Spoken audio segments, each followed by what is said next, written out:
The meeting of the Stormwater Management Committee will now come to order. Today is May 5th, 2014. I'm sorry, today is May 4th, 2017.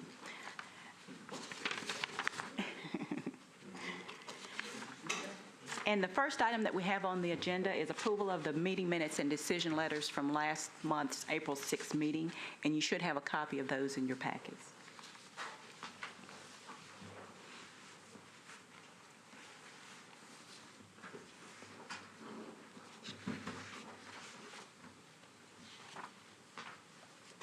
And while they're reviewing those, I will also point out that the business item that's on the agenda for today, that has been moved to Thursday's meeting in June. So that will be the Water City USA, their Adopt a Storm Drain program. The presentation on that will be during the June meeting.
Have you had a chance to look at these letters?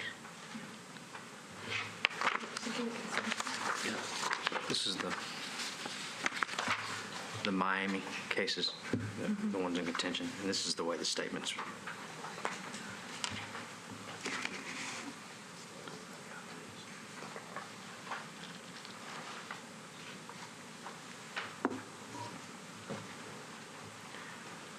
I think the variance request was denied. I know the motion failed because it was a tie. Yeah, but I think how do you state that properly? It's the motion, it's the request was denied to grant a variance. That was the effective result of That's it. but this doesn't say denied is my point. This just says that motion failed. Right, that's all that we had.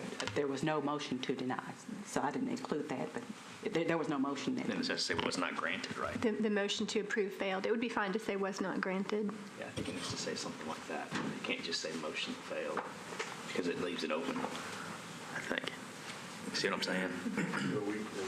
That was stated several times. Yeah, but The effective result of the motion was stated several times by you, so we might as well state the effective result in the minutes. So I'd agree with Mr. Slade on that. The motion was not granted. It is an accurate statement, but because, or excuse me, the variance was not granted because the motion failed. Okay. And is that statement explicitly stated in the minutes? No, so we need a motion to amend. It just says the motion failed. I don't have my copy, so what page? The decision letter. I think what we're saying, Right there. yeah, is at the end, it has to say more than just motion failed. It says the variance was not granted. The variance was denied. not granted due to the motion failing. It has to make one more.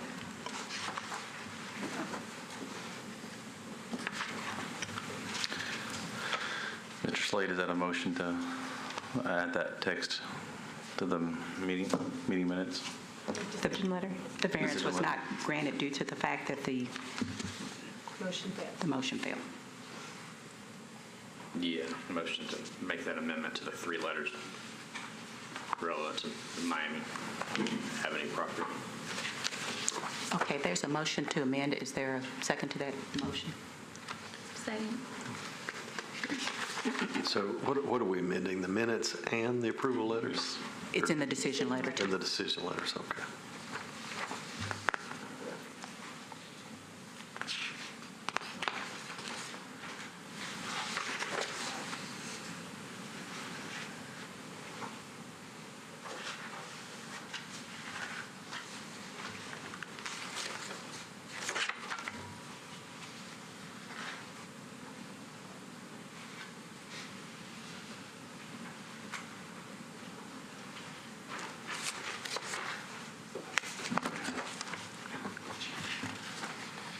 Do we need to go ahead and vote on that?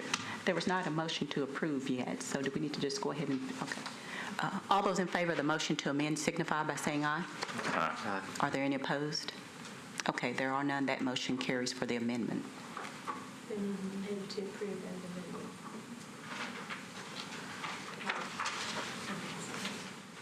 I would say. Okay.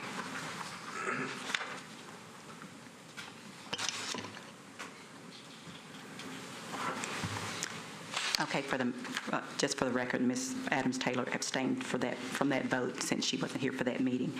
We have the motion to amend carries, so do we have a main motion with amendment, a motion to approve that for the approval of the decision letters and meeting minutes? Motion to approve decision letters and meeting minutes with the amendment.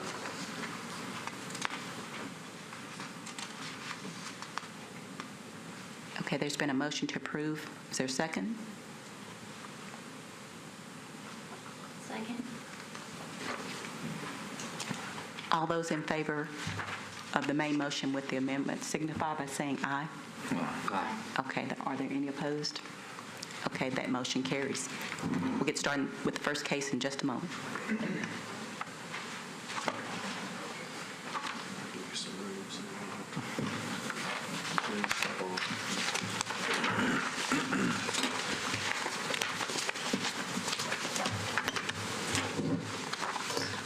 Okay, before we get started with the first case on the agenda, I'll read this opening statement to the applicant. If you are not satisfied with the decision made by the Stormwater Management Committee, you may appeal the decision by filing for a writ of certiorari with the Davidson County Chancery or Circuit Court. Your appeal must be filed within 60 days of the date of the committee's decision. You're advised to seek the independent advice of legal counsel to ensure that your appeal is filed in a timely manner and that all procedural requirements have been satisfied. And the first case on the agenda is number 2017-00006. This is the proposed Blue Beacon Star Point PUD. And before I get started, you'll notice that we don't have our GIS visual presentation at this time. I think we're trying to get to a point where at least we can get the plans up that have been scanned in. So hopefully within the next 5 minutes or so, you can see those on the screen.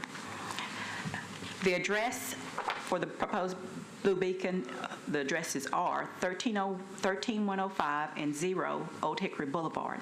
The APN numbers are 183-000-00900 and 183-000-03600.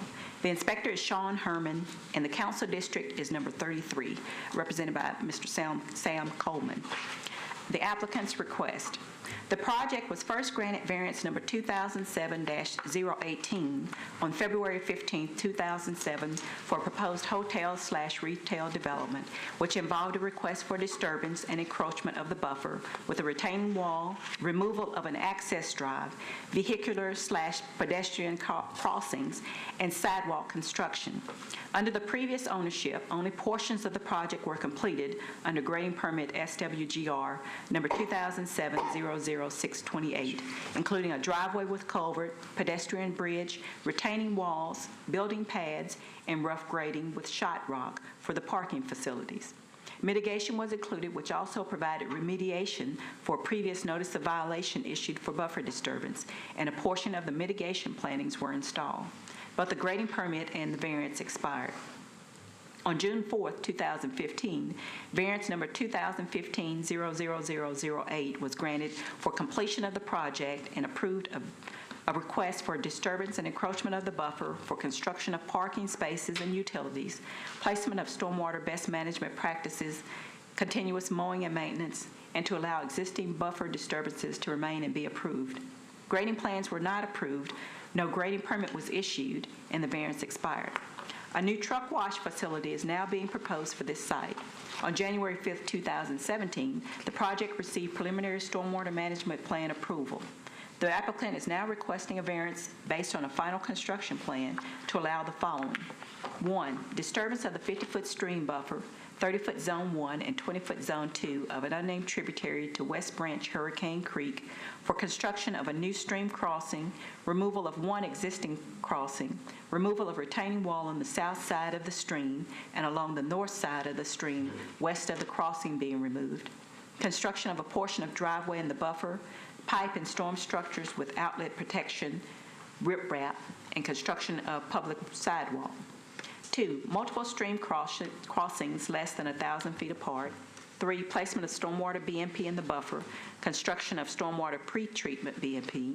4, to allow existing buffer disturbances to remain and be approved. That's one existing crossing and portions of wall. Existing storage containers are to be removed. And 5, continuous mowing and maintenance of the buffer area. And also, this week, I'd gotten an email from the applicant, and there is also a preliminary lighting plan that's proposed, so there will also be some lighting in the buffer. I did not ask if that was shown on the plan. I would assume probably. Is that shown on the plan? Lighting's not typically required on set of plans. It's not on the checklist or anything, but they were putting a lighting plan together, and just we wanted to make sure that there are going to be lights on here too, and they're not shown on my plan. So, okay, so I didn't know if those were considered utilities or if there's something that we really should show in the future. Okay, so we just want to be sure you were aware that there would be some lighting to be shown on there that would be within the buffer. The appellant is Rose Management, LLC, being represented by Mr. Jim Lukens. Comments.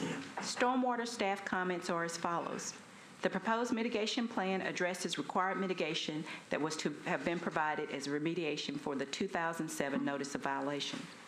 2, the existing pedestrian and driveway crossings were to be removed in the preliminary stormwater management plan approved on January 5, 2017. In the current variance request, the pedestrian bridge is to be removed. However, the existing driveway crossing is to now remain. Note, the aforementioned NOV required remediation work has been scheduled to be completed via past/proposed grading permit projects over the last few years for this site. The parcel owner should be aware that the aforementioned remediation must be completed in a timely manner regardless of whether a development project proceeds on the site. Codes had no comment provided. Planning. Planning has received a revised site plan which is consistent with the PUD revision, which is currently under review by planning staff. Planning staff will defer to stormwater for review, and Greenways defers to stormwater staff comments. And at this time, I'll turn it over to the applicant. Thank you. I'm Jim Lukens, Lukens Engineering. With me, Dana Morse and Guy Walker with Blue Beacon International. They will be the owners and operators of the facility. I've been working on this property since probably 2006, and I've been before the committee and various members of the committee several times in the past. The original plan was for commercial development with a hotel and retail. There's a hotel on the northwest corner, retail along the two structures with retail along the interstate, and then a three-story office building at the southwest corner of the property. The original plan, the buffer at that time was only 25 feet, so the retaining walls that ultimately were constructed were at that 25-foot line, and then parking would line the top of the retaining wall 5 feet off, so you'd have 5 feet of grass and then parking. And that was the plan that has stayed, just waiting for funding. The original owner tried to develop right at the financial crisis, and then the banks owned it for a while, and then the new owner was about to start a hotel, and then Blue Beacon came along and said, this is a perfect facility, perfect site for our type of facility. So we've designed this truck wash, and the impact to the site is significantly less than the prior development. But in essence, to describe the site, there's going to be a new entrance on the southwest corner to bring the trucks in, and then there's a long maneuvering queuing area for the trucks to go around the site and into the truck wash itself. Then they exit and come out the same entrance that they came in on. There's employee parking. It's really it's a truck wash, not a car wash. There's really no expectation for customers to come and park, but the employee parking is on the far eastern side of the site, and we're looking at one crossing originally. Also, Metro is requiring us to upgrade the sidewalk and install sidewalk systems, and part of that sidewalk will be in the buffer. As far as disturbances to the buffer, there's a small portion of the driveway right across from the small bridge that's being removed that will be in the buffer. The new crossing is within the buffer. There'll be some erosion control measures and such in the buffer. The bioretention areas are outside of the buffer, but the pretreatment going into the bioretention will be between the bioretention area and the retaining wall. So that is in the phase 2 buffer. The difference between the two projects, it's one building versus 4. There's significantly less impervious area on the property. There's nothing proposed on the now approved preliminary PUD for the southwest corner of the property, so that building and any impact to the southwest corner go away completely.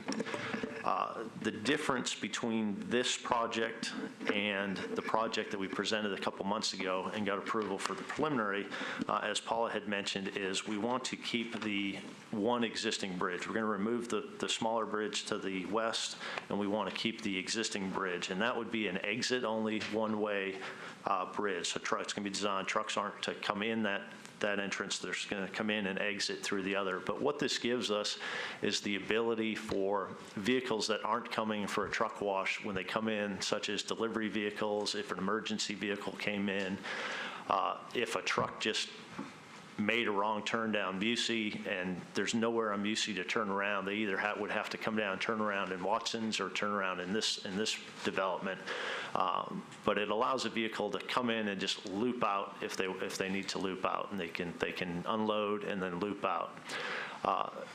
There's no alternative plan really proposed for development of the site without requiring a buffer, but I did provide an 8.5 by 11 alternate plan that showed how the trucks could maneuver if we did not keep this existing bridge, and they would have to pull in, and then they would basically do a backup maneuver into the exit area and then depart. So they can do it.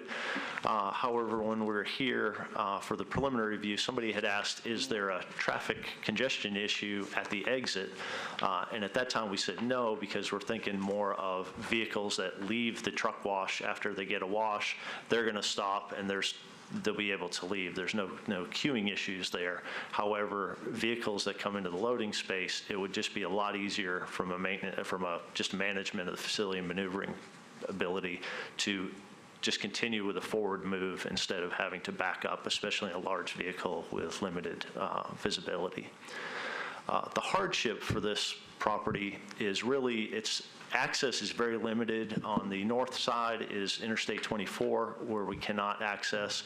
Old Hickory Boulevard is set at an elevation that's too high to provide any access, and then there's distance limitations to the on-ramp for the interstate and to Musey, so there's no access really allowed off of Old Hickory Boulevard. And then also there's an elevation change along Musey, which means the whole upper portion of Musey closer to Old Hickory Boulevard can't access. So the access is limited to, kind of from the curve down to the southern corner where the two entrances are proposed. And then also the stream enters in almost at the center of the property on the west side and cuts through. And then when you add the buffer, which again, as in my involvement of the property has expanded from 25 feet to 30 feet to 50 feet, and it's expanded over time. And that buffer consumes a lot of the a lot of the property. This particular use really works well with a long, narrow property because the trucks, it gives a lot of queuing space that they need for the operation. When we talked about keeping the new truck, because we knew we had proposed it without keeping the existing bridge, is we thought we really need to provide some additional mitigation. And we are providing additional mitigation in return for being allowed to leave the existing bridge.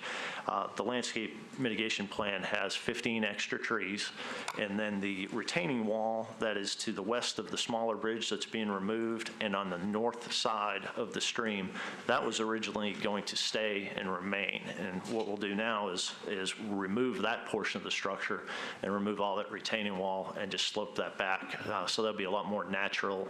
Not that a 3-to-1 slope is natural, but it'd be more natural than having a retaining wall there. So that's being proposed as additional mitigation for the ability to leave the existing bridge. And that's about it. If you have more questions about the operation, these gentlemen can handle it. And if you have design questions, I'll be glad to answer them. I believe you'd also, in the package, you'd also provided a spill procedure.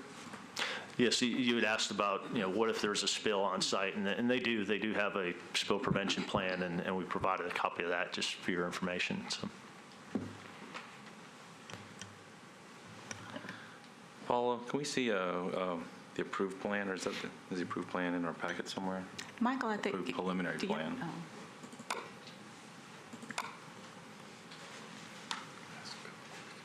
Yeah, go ahead.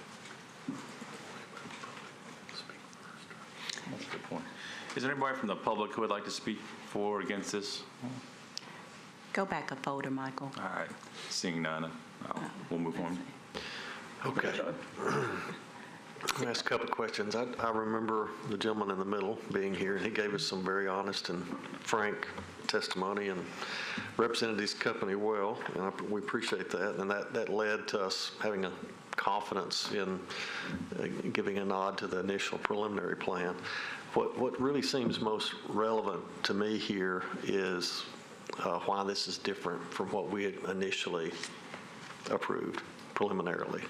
So when things change from what we initially approved, it creates a new debate and a new discussion. So we really need to kind of hone in on why something has changed and what our original kind of views were about the changes that were not in the original preliminary proposal. So I guess, Paula, maybe we need to refresh our memory about how we felt about this particular bridge crossing in our original discussion. That's the part I don't remember. And Michael, as you're going through that folder, back on the same variance, in your packet you probably have the original decision letter. Can you check that real quick and see if there's reasons why that was approved? I think some's in there. And then I also have a copy of the minutes from that last meeting. Yeah, check that, Michael. I think I only took that page. It may have been the last case next to the last case. I guess, in other words, it's not really efficient to debate the things we've already debated, but now that we have something new, we need to make sure we're okay with the change. Okay, can you go back up, Michael? I see there's okay. That kind of starts that discussion about some of it right there, Michael. Overview, the bioretention. There was some concern about putting that in the. He asked about whether or not that could go in the zone in the buffer, and you all said just work with that to try to keep it out. I think they did, but they had the pre-treatment in it now. Can you scroll up a little bit? There was concern about the wash water with the trucks. It was mentioned that back at that other page just up above, it was mentioned about that they were going to be removing both of the features. Yeah, and since the largest feature is proposed to remain, what were our statements concerning that? Was that a condition of making the preliminary approval, or The top paragraph there did say that you liked that they were moving both of the bridges, and then at the very bottom, I think the reasons for approval, it did go back.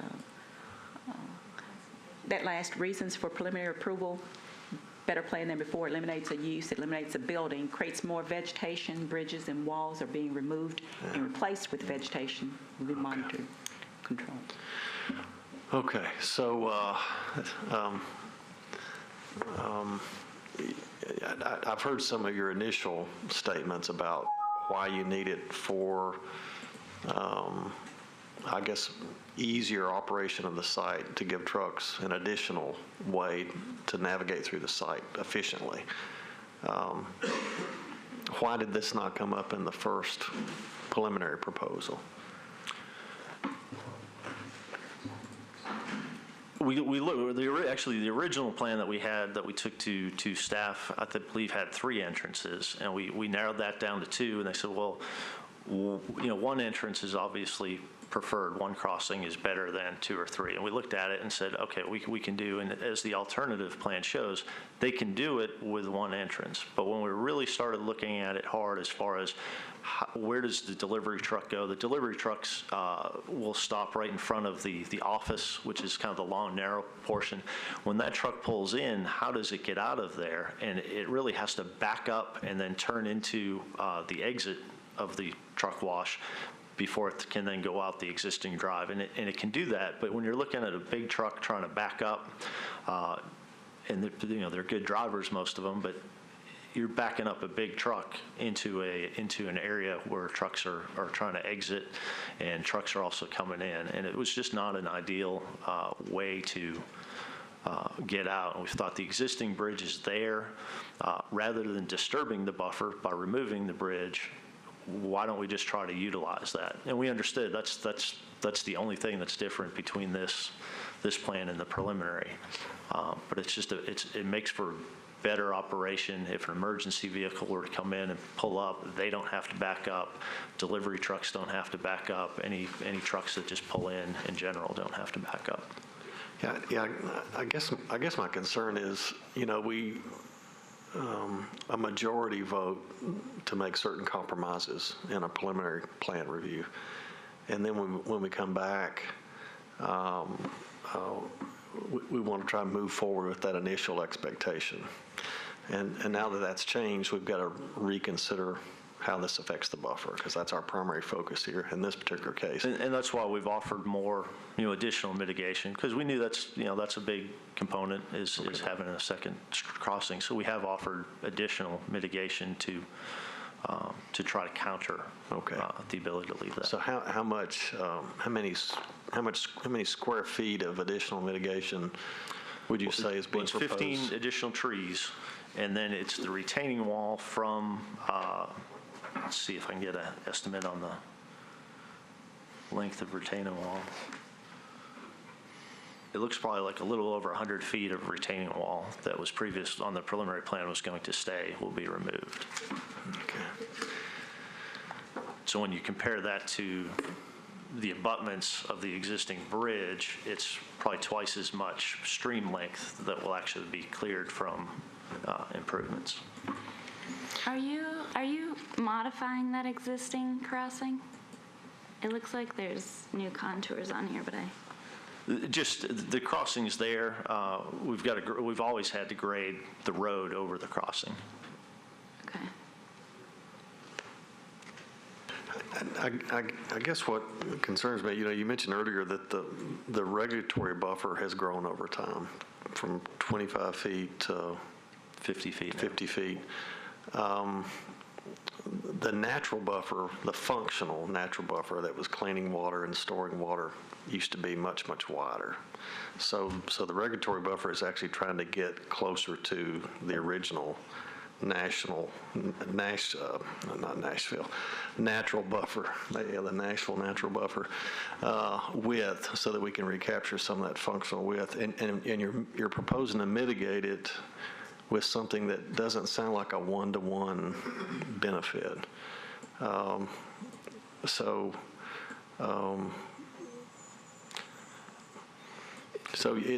we're the reason these regulations improve over time is that we're trying to get back to at least closest as we can to the original much more beneficial condition. So it's not like we're trying to make buffers bigger just for the sake of making them bigger. We're trying to get them as close to the original functional status as they were. So we've got to focus on the functional exchange of losses versus gains. And I'm just not seeing that in your mitigation proposal, I guess is what I'm saying. So. I guess the proposal for mitigation follows just the original proposal for mitigation. I believe the stream was probably impacted when Musey Drive was constructed. And then when this project started, and the reason why I mentioned the 25-foot is the retaining wall location was based on that original regulatory buffer of 25 feet. And that's where it was originally approved and originally started. So the mitigation from 2006 till now has always been to replace the trees. The original owner went in and did not know that he had to get permits for clearing. He didn't know what the stream buffer existed or anything else, but he cut down the trees. So a lot of the trees that are proposed are for the original NOV for cutting down the trees, and then the mitigation trees were for additional trees for the bridge crossing and the wall construction. So we're really just building off of that where the trees are proposed already for the stream crossing, and then there's additional mitigation proposed now with removal of whatever we don't need, and that would be the smaller bridge to the west and removal of the retaining wall. Okay, well then I'll close out my questions with a statement and just say that, I predicated my support on this for both of those bridge crossings being removed. And I don't think the mitigation properly balances the impact of leaving that second bridge in. So. All right. Thanks, Donna. Appreciate that. I would prefer that. I do like, from my opinion, I do like the idea that we can get emergency vehicles out of there. I like the idea that if someone turns in there by accident, they can get out without going around. So from a layout standpoint, I like that bridge. From the environmental standpoint, the buffer standpoint, you're right. I'd like to see something done a little more, but I don't know how much more they can do on this site. So I don't have that much of a problem with that bridge, just because I think it improves the circulation on the site.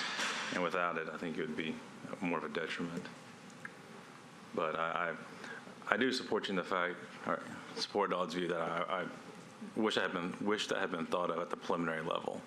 And so we could have had that discussion, excuse me, that discussion at the preliminary level. So. I might add, from a company standpoint, we wish we'd have thought of it at the initial level too. When we design these things and kind of have our empirical data, we like to design for 11 trucks in line. But because of the design of this being so linear, this would stack about 15 trucks. And as we talked about those trucks in line, we were thinking, well, if a truck comes from the TA and he comes down Old Hickory and he turns down Musey and he looks and just as he gets there and he thinks, my gosh, there's 15 trucks in line. That's 2.5 hours I'm going to sit there. I'm not going to wash. The only way he could get out of washing would be to pull into our driveway and back out onto Musey, or go down to our neighbors in their car parking area and turn around. And we thought it would behoove us, if we could, to provide him a way to pull into that line, and he may have to sit there 20, 30 minutes as that queue moves forward to exit out of the proposed exit, but he could still do that without going onto the neighbors or backing out onto Musey Drive. And I know that neither one of those are really probably legal maneuvers. I'm sure our neighbors wouldn't be happy with either one of them. And that's what we were trying to address. Now, I certainly understand your thoughts about this, and it can work the way it was approved we can leave that bridge as a removal. They're going to have to come around that corner and then back in, as Jim said, back into the exit, then come back out where they came in. That can work. Then as we thought about it a little more, and we did think about our delivery trucks and the fire trucks, we thought, well, that's maybe an additional, I guess, argument or thought for having this that bridge left in place. But that was our process, and like I said, we wished we'd have thought of it the first time we'd have done that, but we didn't.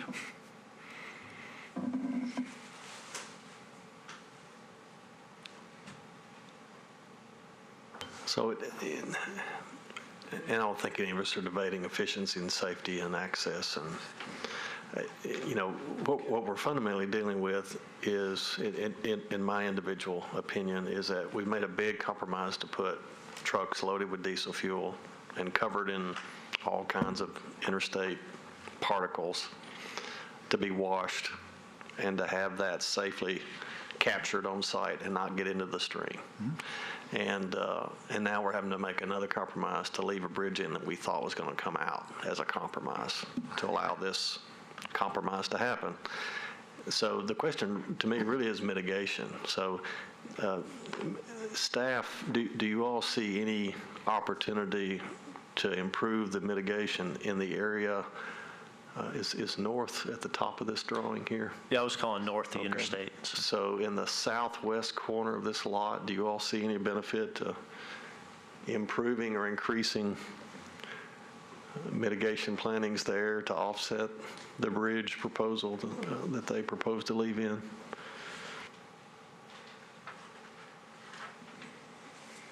If you're talking about trees, I'll defer to Michael, but if we're talking about trees, that was. Test one, test one. Welcome to the crowd. Why, thank you, sir. If we're talking about trees, I'll defer to NPDS. Otherwise, the only other mitigations that's possible over here is water quality measures. We've already done one round of technical review comments. It's kind of a tight site, and they're kind of maximizing everything they have. I don't think there's going to be possible mitigations for additional water quality, but potentially some for additional plantings. But like I said, I'll defer to NPDS on the plantings. Yeah, I would concur. I would concur with what Steve said. I think without modifying the configuration of the site with the plantings and what they've proposed is pretty much the extent of what they can do. Okay, to move this along, this is what I propose we do, and I'll put this in the form of motion. I move that we approve their proposal, their preliminary proposal as amended to leave in the bridge crossing with the provision and the condition that staff resolve the proper amount of additional mitigation plantings on site. That's my motion. That is referencing the current plan of record, because you mentioned preliminary. I'll second the motion, but I have a question from staff. I mean, is staff comfortable with that direction? That's something y'all can do? Well, I guess to the degree you're comfortable with us making I that am. decision. Yeah, no problem here. I just want to make sure. We have a lot of experience working with people both before and after variances, and I think they've exhibited a willingness to work with us. And I think from our perspective, this does relate back to an NOV, and as was stated in the note, we are very anxious to get this particular enforcement closed out because it's been based or supposedly going to be resolved via several proposed projects in the past. So I think we all have a vested interest to work together and get this resolved. So they'll get with us. We'll certainly work with them and make sure they mitigate to every degree possible on this segment. So I'll again second that motion. I mean, this applicant's been very forthcoming, and I trust y'all 100%. I remember when he came last time, we had a very good discussion, and so I think this is the way to go.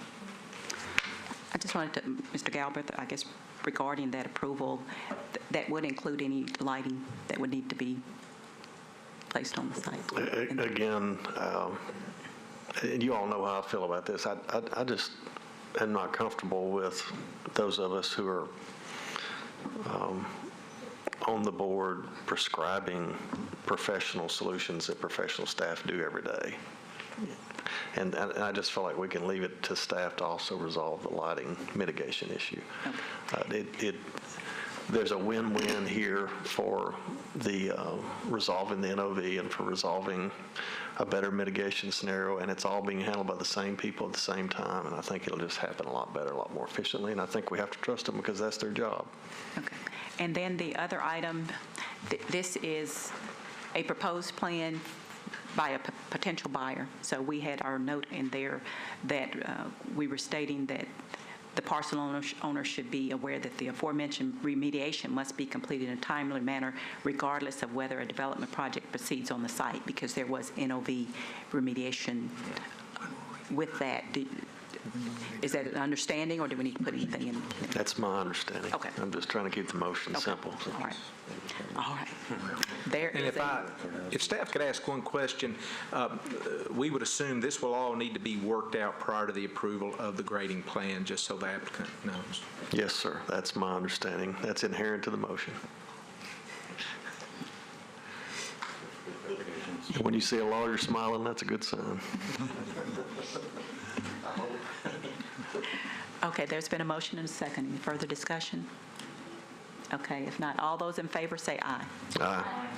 All those opposed say nay. Okay, there are none. The motion carries. Thank you. Thank you very much. And just to add, we're certainly fine with more mitigation. No problem for us. Thank you. We appreciate it, guys. Thank you.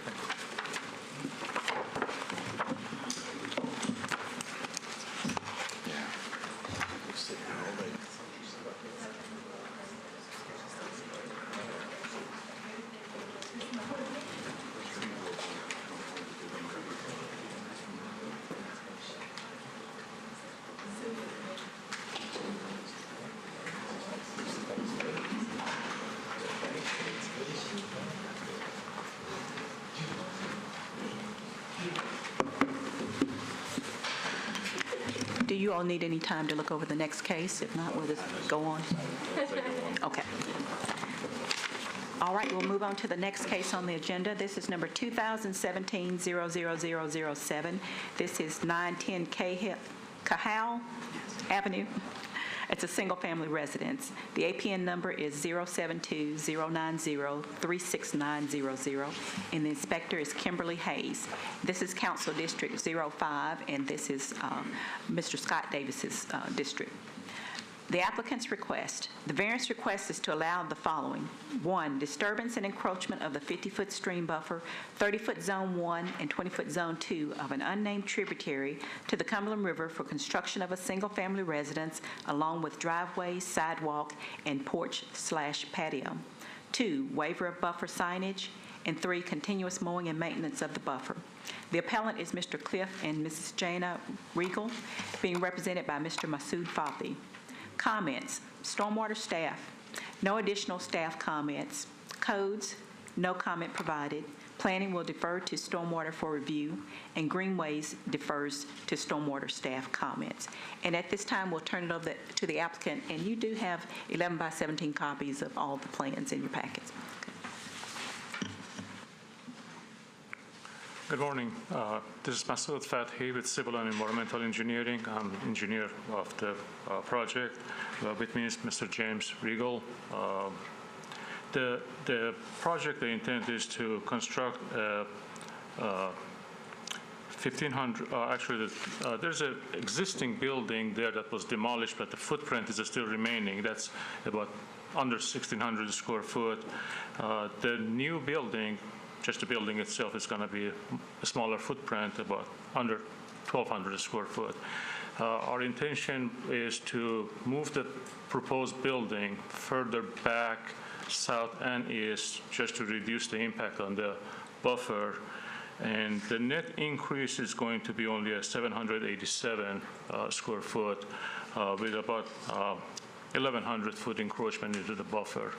We request your grant your variance so we can construct this new addition.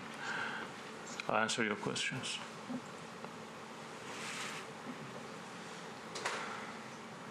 You will also see in that plan, we've got it up on the screen, that there is the outline of the previous structure, and so they've shifted it further to the southeast.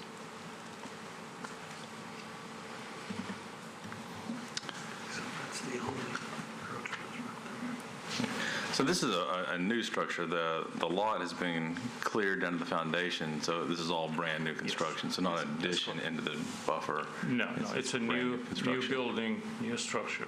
That's correct. Okay. And before we get into it, I might open the floor up. Does anybody from the audience wish to speak for or against? All right, seeing none, we'll move on.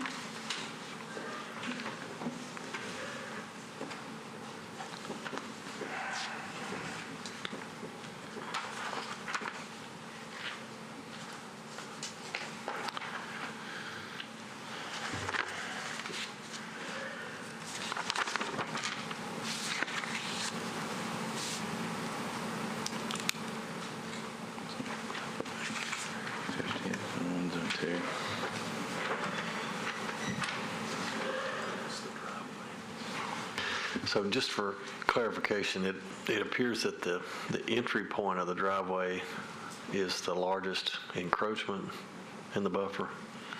That's correct. The driveway and the sidewalk are the largest encroachment. And what kind of surface are you proposing for the driveway? Is it traditional impervious concrete? Concrete. Is that a cut, an infiltration cut that I see in the middle of it there? What's that that green rectangle? Just a label? Okay. And I'm thinking of those infiltration trench type things. No, That's not it? Okay.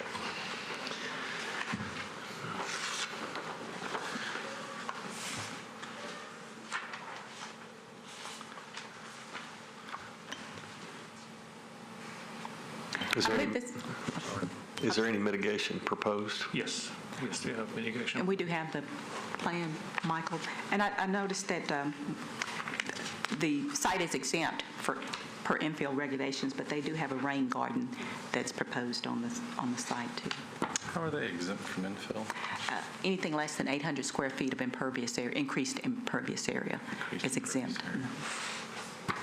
Okay, thank you.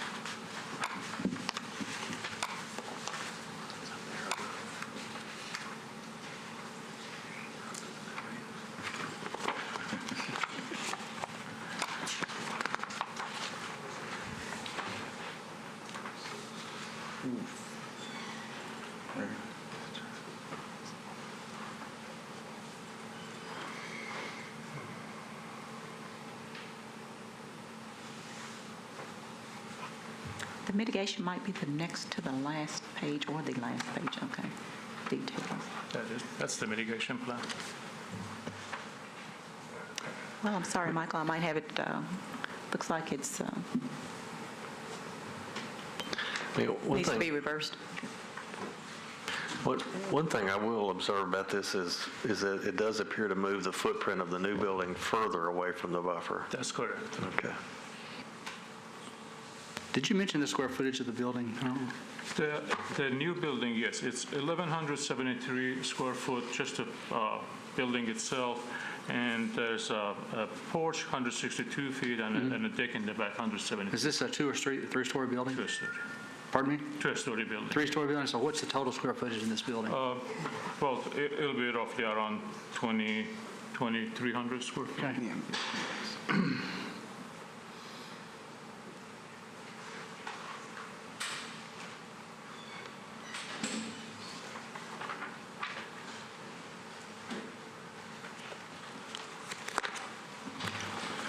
All right, just for clarification, is there any part of the building structure in the Zone 1 buffer, or is the building structure all in Zone 2? Everything is going to be in Zone 2. None of the structures or even the treatment will be in Zone 1. Okay. Zone 1 is completely undisturbed. Except for the driveway penetrating through it? Yes.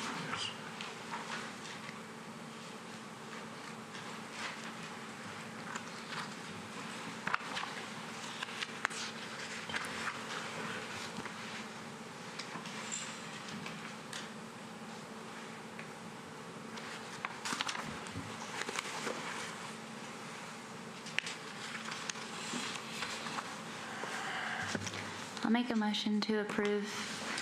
They're moving the building further out of the buffer, and the parking appears to be consistent with existing parking areas on that street. I'll second her motion. I got a question for staff. You all happy with the mitigation? Who are you pointing at? Oh, okay. Sorry, she wasn't there 10 minutes ago.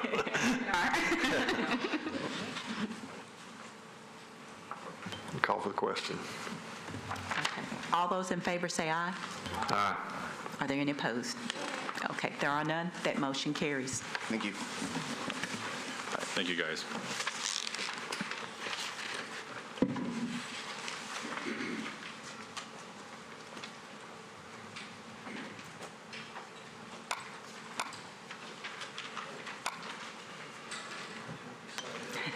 John, if you all would like to go ahead and come forward, we'll get started in just a moment.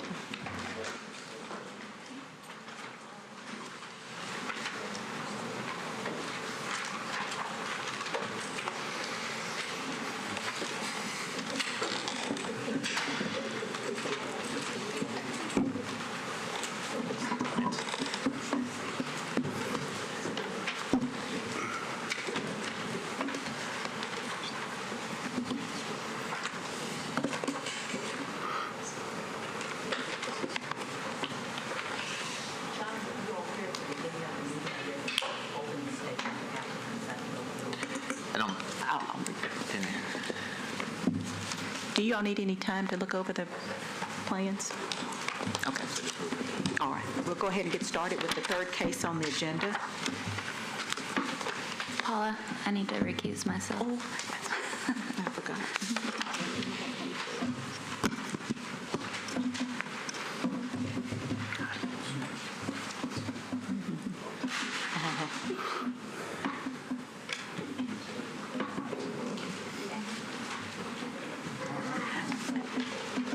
Okay, thank you, Ms. Maddox, for informing me that you had to excuse yourself.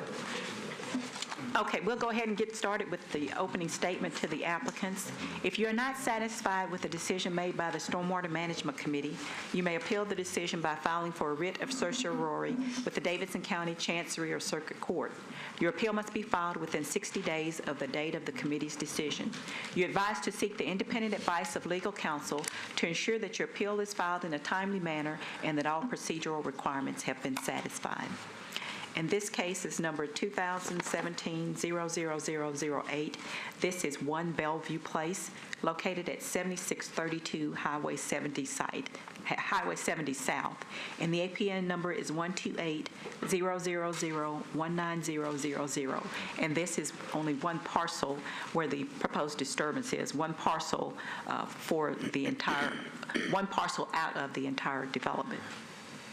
The inspector is Lee Nelson, and the council district is number 22, being represented by Ms. Sherry Weiner. The applicant's request. The variance request is to allow disturbance of the 50-foot stream buffer, 30-foot Zone 1 and 20-foot Zone 2 of an unnamed tributary of the Harpeth River to remove 12 existing trees from the Zone 1 buffer. Trees are to be cleanly cut at ground level with no grading or other ground disturbance. It is important to note that the developer has planted over 180 more trees than required by codes in the internal development to create a more tree-friendly shopping center. The appellant is Barge Cawthon and Associates, being represented by Mr. John Gore. Comments. Stormwater staff has no additional comments. Codes had no comment provided. Planning, denied. Planning will not support the variance request. The proposed signage shown on the variance site plan will establish the visual connection to the public and private aspects of the 1 Bellevue Place mixed-use project, as stated in the explanation submitted with the variance request. Greenways defers to stormwater staff comments. And I do have an email that was received from Council Lady Sherry Weiner, which states, I wanted to get something to you to let the committee know that I fully support the request for this variance. And at this time, I will go ahead and turn it over to the applicant. Okay. Thanks. Good morning. My name is John Gore. I'm with Barge Cawthon and Associates, and I'm joined by Mickey Dobson with our office, and also Dana Young, who is the owner's representative, and also we have Micah Hargrove with Hawkins Partners Landscape Architects here. I'm sure most of you are familiar with the site. This is what was the Bellevue Mall, which of course was vacant and kind of languished for a decade or so, and like I say, is kind of undergoing an exciting redevelopment that's much more of a mixed-use development that includes retail, restaurants, a theater, a hotel, a multifamily component, and lots of other uses. This is we've been working closely with Metro Planning. This is in a PUD, and also Council Lady Weiner, as Paula mentioned, has been working very hard on this for the better part of a decade, trying to get this site redeveloped. As we kind of got into the site and the redevelopment of it, one of the main parts that the developers and the people kind of working on the marketing and working with Metro felt very strongly about was that one of the reasons that the original development failed was because there was very little visual connection from the interstate to the development. You could drive by it every day, but you really couldn't see it, which is very rare for kind of these big regional developments. So as we started working through it, we started looking at the front areas and kind of that northwest area that you see that's our border with the interstate, and started looking at ways to kind of make a visual connection. It should be pointed out that we consider this kind of a public-private partnership. There's a TIF component to the development that Metro's involved in, and this northwest area that you see has got both public and private development. It's got 3 out parcels. 2 of them are private developments, but one of them is proposed, you probably saw in the news, which is proposed to be very similar to the Ford Ice Center that's in Antioch, where there's a community center at the old Hickory Hollow Mall. And they built the Ford Ice Center, which I understand has just been tremendously successful. And so the idea is to replicate that at Bellevue, to have a similar facility on this side of town. So as we started getting into this and kind of working towards making sure that both the public and private developments were successful, all the people kind of working on the marketing end said, it's very important to clear out this area. We really need everybody who passes this day in, day out to see where this development is and know where it is. So, the people from the kind of marketing side of its first pass was we'd really like to just clear this whole area out. But as soon as we got into it, we explained that and I don't know if we could go to maybe the plan that shows the buffer and the creek. Yeah, there is a creek that's it definitely has water when it rains. It tends to be dry during the summer, but we've walked it a bunch of times. It kind of runs in an east-west direction, runs by some multifamily that's further to the east, and then it kind of curves under the interstate and goes under a culvert. So it is a blue line stream. It does not have FEMA floodplain or floodway associated with it, but it does drain over 100 acres. So of course it gets a level 1 30-foot buffer and a level 2 20-foot buffer. So as we started kind of get into this, and that's kind of the yellow hatched area that we're talking about here, we went back with the people who were asking and said, it's just not acceptable to kind of clear grade and clear cut this whole area. We have these buffers that we need to work around. So over the last 4 or 5 months, a number of times we've kind of walked out there and looked and walked up and down the creek and done a lot of view corridor studies. And what we impressed upon these people or tried to is that we really need to be more selective. If there's some trees that need to be removed, we really need to study this and be more selective so that we maintain more the existing tree canopy over the creek, which is our goal. So we've, like I say, been studying this with landscape architects and signage people, and we've kind of arrived at about 12 trees that we are hoping to, again, and not grade, not use heavy machinery, but 12 trees that we are hoping to cut cleanly at the bottom and remove to kind of open up this view corridor so that everybody can see these facilities are there to help them hopefully be more successful. From a mitigation standpoint, our approach is mostly kind of working. It's interesting with these buffers because, of course, tree canopy is important, but when you get down on these really thickly grown buffers, it's actually the ground surface. There's no light in there, so the ground surface ends up being just kind of mud and leaves a lot of times. So the tree canopy is good from a shade standpoint with the creek, but when you really look at the ground level and think of it from an erosion standpoint, there's no growth on the ground because it's just all mud because it's so thick there. So our goal was to kind of try to balance the tree canopy and selectively remove these specific trees, but then also kind of hopefully open it up from a sunlight standpoint and come back and plant the actual ground surface much more densely so that we still have some tree canopy, but that what we're hoping is that we can establish a lot more growth on the ground to help from an erosion standpoint and a sediment control standpoint, which I think most people would feel like is kind of the main intention of the buffer along these tributaries. So that's kind of our goal and that's our approach, and this is going to say the area that we've kind of tried to fine tune and selectively pick the trees that they're requesting to remove. And like I say, the concept is that these are trees, they range from kind of 6 to 18 inches, most of them, and that they would be cleanly cut and kind of removed and not graded or disturb the ground surface other than that. I'll turn over to Dana. I don't know if you have anything to add. Thank you, ladies and gentlemen of the commission. I think John covered mostly everything. I just wanted to point out that we are looking at the mall proper, mall itself. We're planning, I think it's 180 trees above and beyond code minimum. So we're, to have that tree and canopy impact there.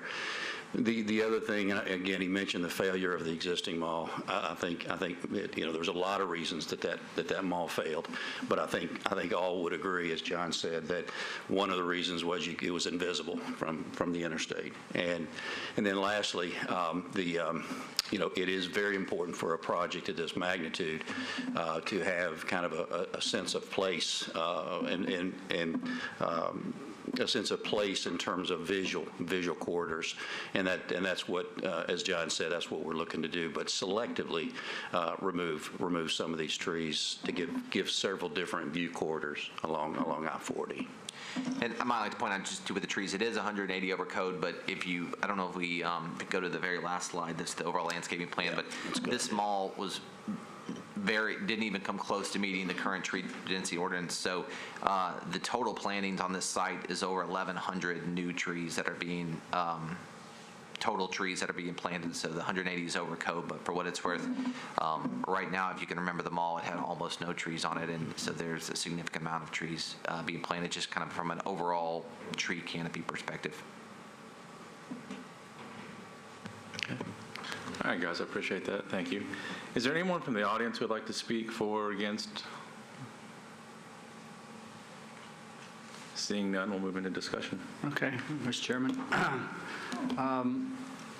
We're primarily a water quality board, I think, a buffer protection board, but we also take in consideration other things as well, land use policy, communities, and this is a good example. I'm very familiar with the Bellevue Mall and why it failed and all that, and I think that it's really important what you're trying to do. I know the Bellevue Mall is very important to the people in Bellevue. There's no doubt about it.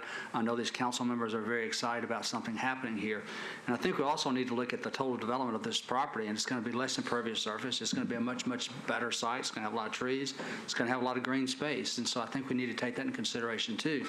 I know that you didn't just go into this and just say you're going to remove a few trees. You did a very selective study. You've determined exactly what needs to be done at a minimum, and I think what you're coming up with will probably actually be better than what's there possibly today.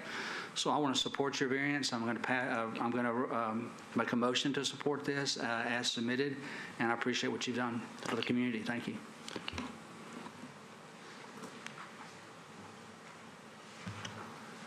I appreciate that. Thank you. Is that a full motion?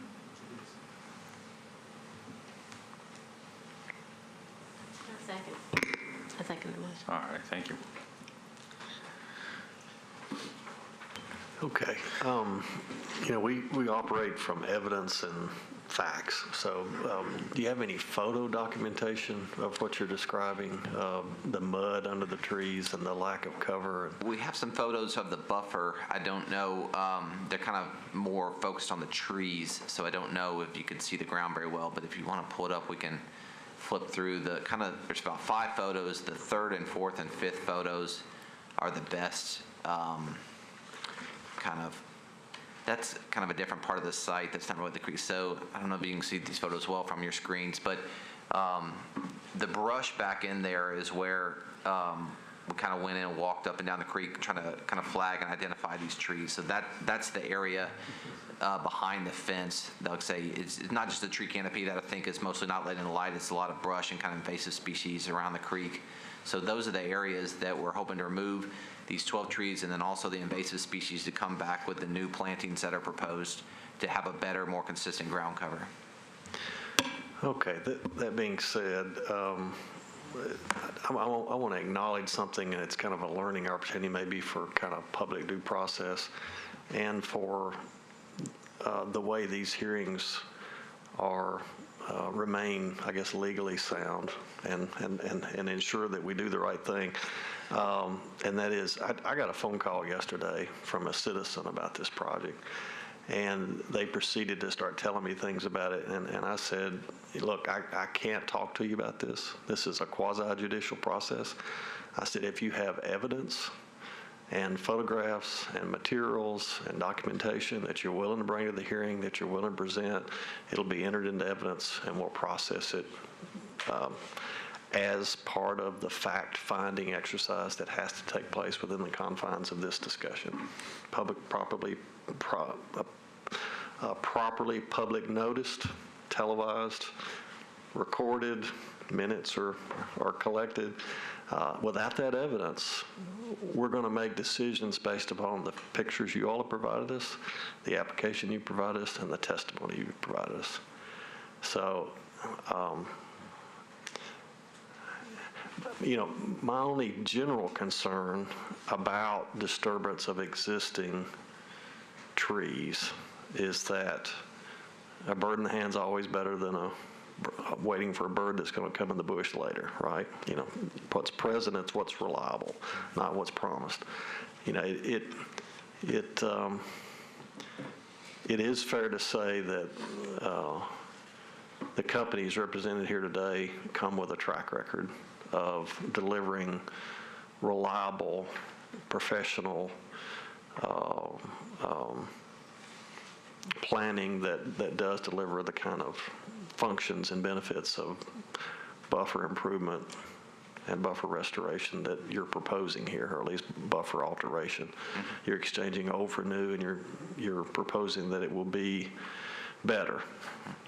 I don't think it's fair to say that the number and the density of the trees on the site are a reason to take out the old stuff in exchange for the new stuff. I think that would have been done anyway, so it's really not relevant.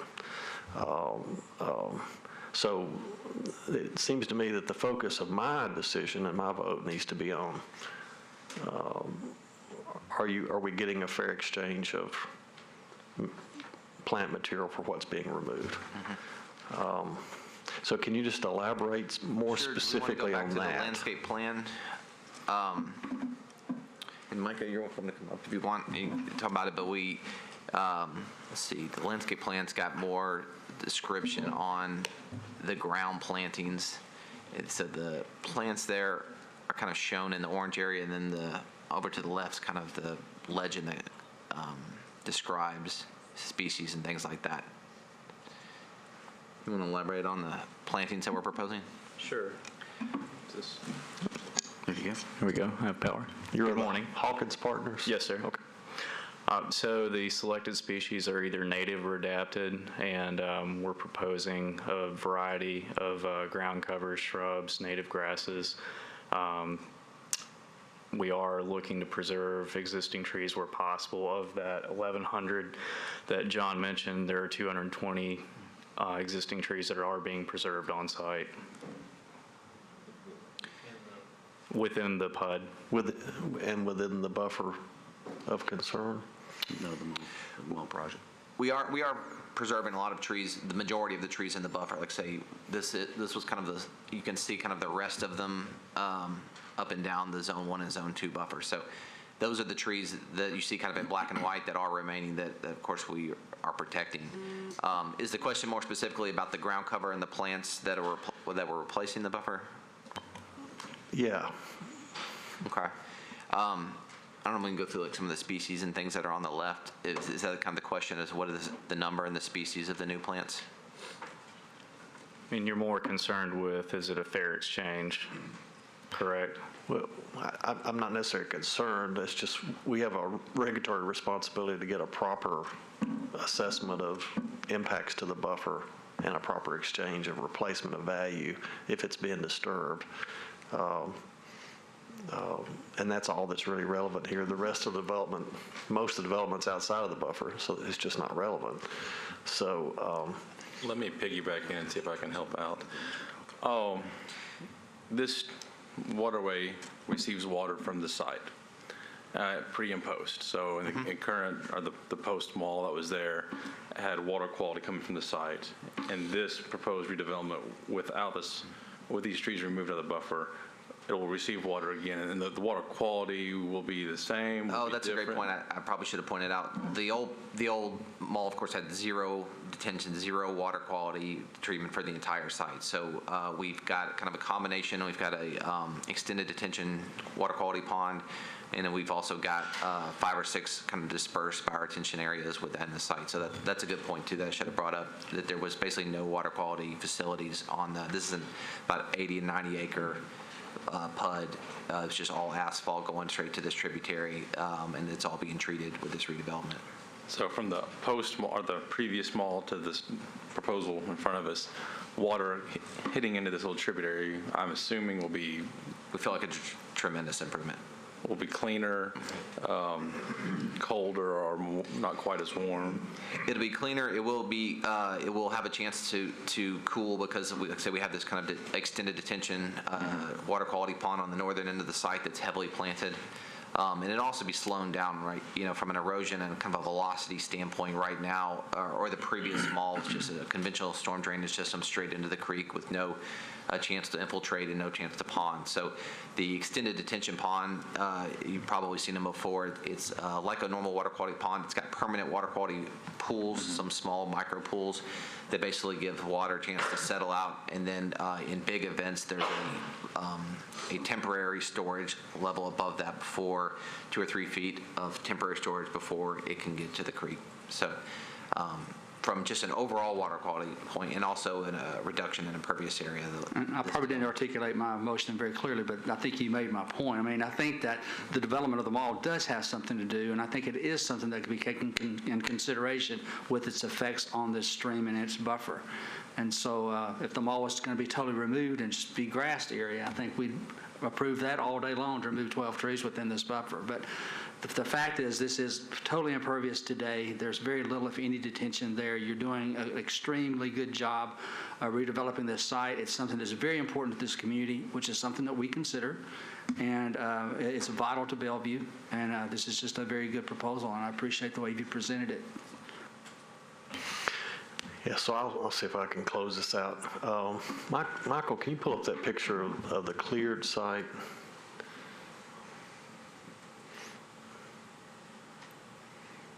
With everything, there you go. Okay. All right. And I'm just going to make this point. Nashville's growing dramatically. Most of us welcome the growth. Most of us welcome professionals like yourselves doing the good job that you do to make it work really, really well under the circumstances of this rapid growth. When I see a site that is completely cleared like this, and still it has to encroach on the buffer, on established vegetation, I've got to wonder, why do you have to get it all? Why does it all have to be cleared and changed? Why can't some of it be left in a natural state? But I haven't seen any evidence presented that what is there in a natural state is special or unique. I haven't seen any pictures. I haven't seen any. It's all impervious. Well, I'm just talking about the buffer, Roy. I agree the site's going to be better because I used to take my kids there. Well, I'm saying when you look at the photograph and you see it's all graded, it's because they removed all the impervious areas. That's what it's going to look like. Yeah. Well, there's nothing there to preserve. Well, except the buffer that's got mature trees on it now. Okay. So that's really my point is that, if we're not careful, we're going to keep pushing out all of the native sites in Nashville. But I don't see any evidence that says this is going to be a problem. I don't see the evidence in front of me. So with that, I'm going to hush and call for the question. Okay. All those in favor say aye. Aye. Okay. All those opposed say nay. I meant to say aye. I'm sorry. Okay. All right, the vote's unanimous. The motion carries. I was still thinking about my thoughts. Okay. Sorry, Mr. Slade. Thank you. Thank you for your time. Thank you. Mr. Slade's very patient with me. I appreciate that very much. All right, guys, we appreciate your work. Thank you.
Okay, did you all need a few minutes to look over this case?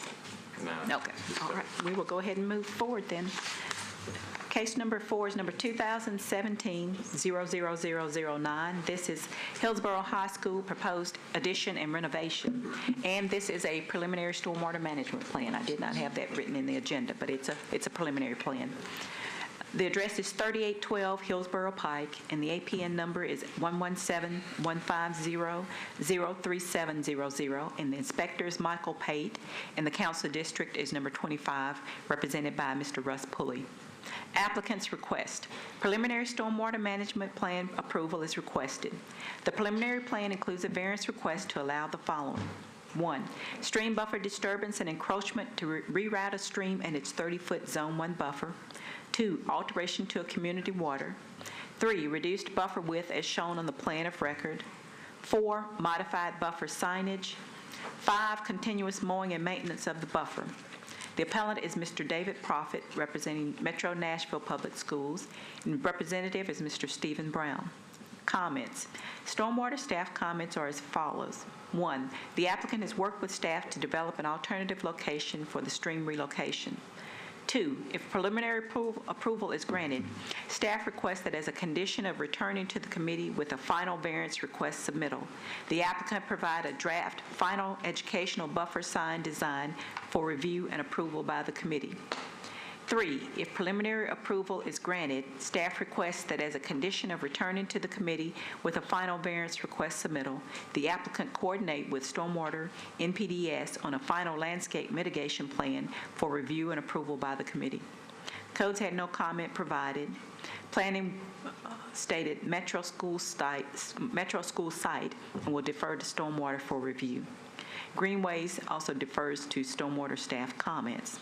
And I also had a letter that was received from the Richland Creek Watershed Alliance stating, Dear Stormwater Management Committee members, Richland Creek Watershed Alliance is writing regarding the Hillsborough High School case number 2017-00009. RCWA appreciates consideration of the applicant for retaining an aquatic habitat located on the high school property during the renovation and expansion of the high school. RCWA met with the design team and applicant and appreciates the inclusion of the habitat into the design and understands to do so, this alteration request will be needed. The alternative buffer signage emphasizing fresh waters and aquatic habitat is also appreciated. We see this as the best outcome possible with consideration of the school's need for renovation and expansion. And this is signed sincerely, Monette Rebecca, President and Executive Director. And at this time, I'll turn it over to the applicant. Okay. Good morning. I have with me Derek Howard, and David Proffitt is in the audience as well. So Derek is representing MNPS. This is if you've taken some time to look over this, you understand this is a little bit of an odd situation, fairly unique, and being as how this is a public school project and going through a public bid process this summer, we wanted to be sure to take all the necessary steps, including coming here for a preliminary variance to get some feedback from y'all so that we know we can chart the course as we come back before you for the final variance. What we have here is basically a man-made situation that has developed itself into somewhat of a natural aquatic resource.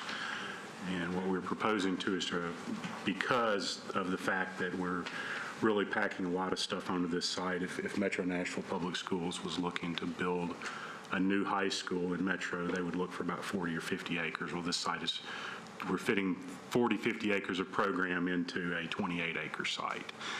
It's just a real challenge to fit everything on the site. In order to do that, we're proposing taking this kind of man-created situation that's an aquatic resource, relocating it elsewhere on the campus. Also associated with that is because Stormwater has determined this resource to be extreme, everything downstream of that that's currently pipe that we're going to have to redo because it's old corrugated metal pipe, it's in bad shape, it's significantly undersized for the amount of stormwater that's flowing through it from off-site. Everything downstream is also considered a stream as well. Therefore, we're needing a buffer disturbance to replace the stormwater infrastructure, storm sewer infrastructure on the site. What we're proposing is also a little bit different than a typical aquatic resource in that it's the desire of public schools to make this an amenity and an educational opportunity for the campus of how even in a small pocket of urban environment, an aquatic resource can be established, can take root, and can blossom. And because of that, the desire is not to have something that's essentially non-touched from here on out, but something that we can have crews get in and maintain such that students can get near the site, can take water samples, can observe the critters in the resource as exists today. There's some salamanders in there that have been identified. And so we're looking for a little bit different approach in terms of maintenance, mowing, and in terms of signage. And so with that, Derek, do you have anything to add? No, just as Stephen has mentioned, the goal is to make this natural asset visible and a teaching tool for students, and also the public will be able to see this as well in maintaining it. So, thank you. Be happy to entertain any questions you might have. All right, guys, I'll open up. Is there anyone in the audience who would like to speak for or against? Yes, sir. Please step forward. Come to the podium. And please state your name and address. Sure. I'm Alan Ramsey with Reagan Smith Associates at 315 Woodland Street. Here, we're not against the project, know very little about it. I'm here representing Brookside Properties, who owns property on Richard Jones Road, which is 2000 Richard Jones Road. And really the issue that we want to discuss is they've had recent floodings. And just as you all go through this process, just ask that you consider that, look at managing the stormwater, excuse me, as far as how it impacts this property. So. Okay. All right. So that's flooding upstream of the site. It's actually downstream. Yeah, on the south side. So. South side, downstream. Okay. We appreciate that, and we'll keep it in consideration. Okay, thank you. All right. No one else will move into discussion.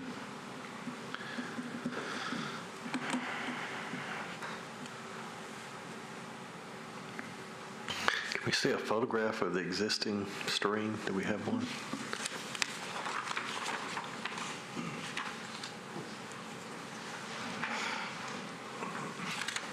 Those are not streams I'm looking at right now.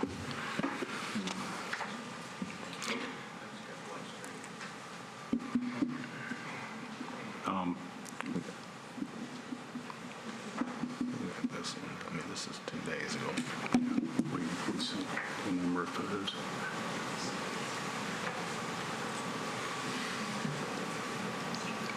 Would you like me to address that? Yes. Yeah. Is this what you're replacing? This and what's downstream here is what we're replacing. What you're looking at is a culvert that comes through a retaining wall. It's carrying drainage from upstream from about a 40-acre basin north of the high school campus. If this is the same picture that I took, it was on a day when there was no flow upstream. However, there was flow coming out of here. Our best guess is somewhere underneath the baseball field that's behind here. There's a spring that's being intercepted because that pipe is, every time I've been out there and every time anybody that's been out there that has paid attention, it's always been flowing. So it's our guess that there's a stream coming through here. This dumps into, you can see under there, a very small pool. It's about 6 foot in diameter and about 10 inches deep, and normally somewhere underneath that pool is a catch basin. That's what I alluded to before, in that it's a man-made condition because this is a previously graded site. There's some water infrastructure. However, that catch basin, through years of kind of being hidden in a pocket on the campus, has gotten covered up over time and allowed that pool to form. Okay, Michael, can you pull up a contour map?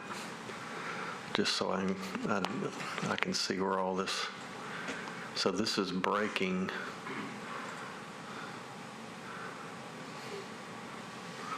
And it is in the corner in between the football field and the baseball field. So Richard Jones runs east-west. Hillmont runs north-south. There's the recycling center next to near the creek.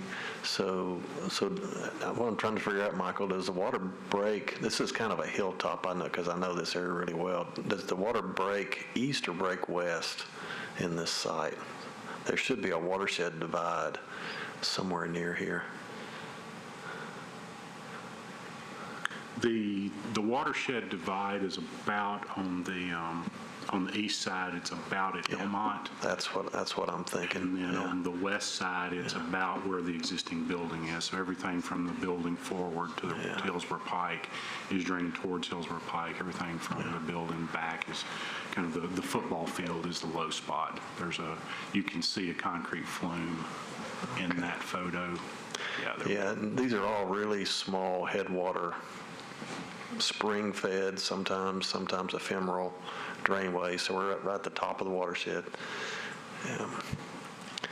Lipscomb is just east of there, and we had some pretty extensive flooding in this last rain due to a variety of reasons. But okay. Dot, if I could add, we have worked with schools a lot on this flow. It's been known to the community for a long time. I know we have gotten inputs on it from students and faculty and different folks. We've done a lot of testing on the water to make sure it wasn't from a water main leak or something else, and all the tests have come back that it is spring flow water, but it is very persistent. It is usually flowing even in the summer. But it does seem to be due to the fact that the site long ago encapsulated or created drainage that somehow picked up a spring. So what's the remedy here? You know, they're going to encapsulate it. The water's going to go into whatever pipe that carries it, which will go into the storm drain system. Intermediate to that, our plan is to reconstruct a riparian area so that's longer than what you see here. There is a detail in one. Michael, can you bring up the grading plan? It has the side-by-side, the existing and the proposed.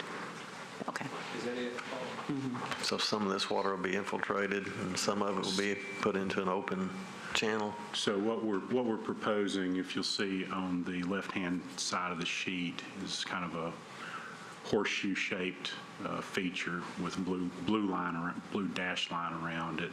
So that'll be open. It'll be filled with river cobble, and we're going to intercept that spring flow, take it into there, and create a short segment of reconstructed resource area.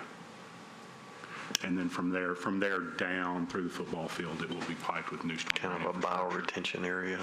Not so much a bioretention. Our intent here is not to infiltrate that water, but rather to have some small micro pools, some riffle pools, things where we hope aquatic wildlife will repopulate in there as it has in that little area today. And there was some hope that part of the mitigation would equate to some educational opportunities for the school. So this came about when we were needing to replace the pipe under the football field, or what I'm trying to understand what the renovations are that's driving. It really was brought to our attention by the Richland Creek Watershed Association. Okay. My Aunt Rebecca had contacted Metro Stormwater, and we all got together, went out and looked at this. It's kind of in a little pocket of area that's got a lot of dense vegetation around it that if you didn't know it was there, you would easily miss it. And we also went out with a representative of TDEC and found some of the actually that day we first went out there, found a small salamander, a couple other little aquatic critters. And that she brought it to our attention, and we said, well, this is something we need to take into account. Okay. So this project for the school is basically just to increase educational experience and so reestablish the aquatic critters. As far as the project, very small scale specifically that we're talking about today, this is all in the bigger context of a very major renovation expansion project to Hillsborough High School. Okay. It's going to increase the capacity of the school system. It's the school is in sore need of maintenance. We're keeping the portion of the old historic building that fronts Hillsborough Pike and doing some addition on the back and rebuilding many of the sports fields, putting a new parking garage because we're increasing the student capacity. You go back to what I said before, if we were building a new school, we'd be looking for 40 to 50 acres, where we've got 28 acres. So things are going to have to start stacking vertically, but it's a big project for Metro. Okay, and all that renovation doesn't encroach upon the buffers, doesn't need variance. It's only this portion right now that needs variance. It's really this little piece that's pertinent to this discussion. Okay, thank you.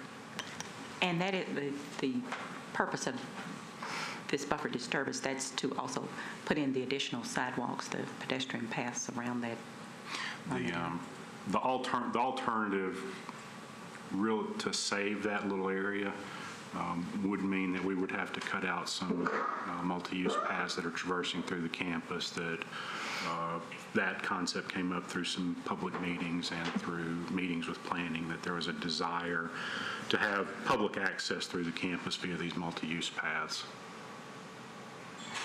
Say what area? What area is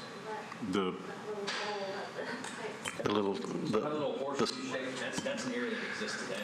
No, that's the replacement. That's much larger than what exists today. What exists today? The splash pool at the end of that culvert. What's that by? What's that? It's on the backside of the baseball field? It's on the backside of the baseball field. Our monitors went out, so we may have not seen the picture that went up. Can you bring the picture back I saw up? the picture. It's actually more a picture of the culvert than the habitat, but you can see a part of the habitat beneath the lip of the culvert. Michael, are y'all happy with the mitigation proposed? I mean, We've been involved with this, like I said, for a long time, and I think given what they're looking to do, this would seem to be an equitable solution, all things considered, particularly the educational opportunity. That has some very large intangible potentials with all the children and educators there. And that's why we emphasized in our comments about wanting to work with them on the eventual maps or the eventual signage. and the National Next plan that's now Metro policy proposes that Green Hills be one of those nodes of vertical density, get denser and there's already a new residential tower being built. And so that area is going to get more and more dense. I mean, it's unfortunate that some of the last remaining islands of habitat that are attracting aquatic species that are hard to find in some of our creeks, are going to be lost. But it highlights the need to have a broader conservation approach to the surrounding parts of town that are not going to be proposed to be as dense and as highly developed. And in these kind of cases, unfortunately, mitigations are our only option, so. Make sure I understand. The spring water, we think, is coming somewhere under the baseball field and infiltrating the pipe? Somehow that pipe behind is catching a spring that we think is underneath the baseball field. How are we going to make sure that the replacement pipe catches the same water? We've got a plan to, we're retaining the baseball field. That's one of the few features on the campus that's being retained as is. So the pipe that's flowing is being retained as is. Oh, we're not touching that part? No. Yeah, that was my question, too. I was unclear about that. That answers it. Thank you. So we're not touching that part, and we're replacing this pool that I see with another man-made feature that we hope does whatever. And then the rest of the pipe, we're replacing underneath the football field with a better structure. Everything downstream here is getting replaced, yes, sir. The gentleman's flooding concern, will any of this, in your opinion, increase flooding downstream? Specifically, what we're talking about today with this mitigation, I don't believe is going to have any impact. We are in a broader context with the redevelopment, providing LID treatment for the campus in accordance with Metro Stormwater regs. We've had some discussion with Stormwater staff about downstream drainage. I'm not familiar with specific flooding problems. It doesn't surprise me given the age of the infrastructure there, and be looking to get with Mr. Ramsey later on and get some more details about that. Yeah, I would encourage you to reach out to your neighbors in general and make sure that I don't see any component of this that will increase any flooding, so I don't really have too much of a problem, but I do just want to make sure you check with your neighbors and make sure that comes through in the final paperwork, that final review of this project. Absolutely.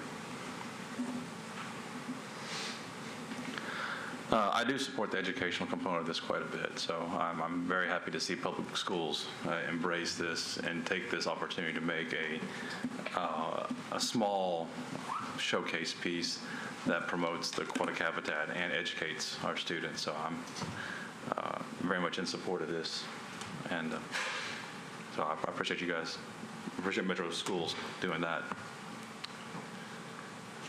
Any other discussion? Anyone want to make a motion?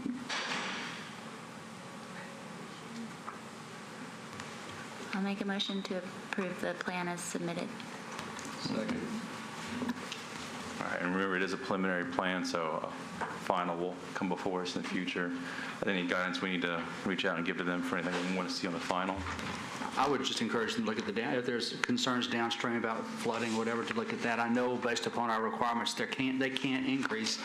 They can't make it any worse, but in many instances, maybe we can improve, and so I would encourage them to look at that. Okay, that's good. I'd just be interested in the actual species that have been found and which species we're trying to promote. It's probably more just what I want to see, not a requirement. Okay. Did you want to address staff's comments as far as some recommendations that we had? Yeah, that was going to be my comment, that it's a caveat that we follow staff's recommendations, that the final approval that they meet with staff. There were the two items about coming up with some draft educational signage and then also coordinate on the landscape mitigation plan with staff. Well, definitely coordinating. Okay, it's her motion. I don't know how to word that. Yes, and accept the staff recommendations as submitted. I guess call a friendly amendment under Robert's rules. Yes, second. Okay. Any further discussion? Okay, if not, all those in favor say aye. Aye. Any opposed? Okay, there are none. That motion carries. All right. Thank you, guys. I appreciate your work on this.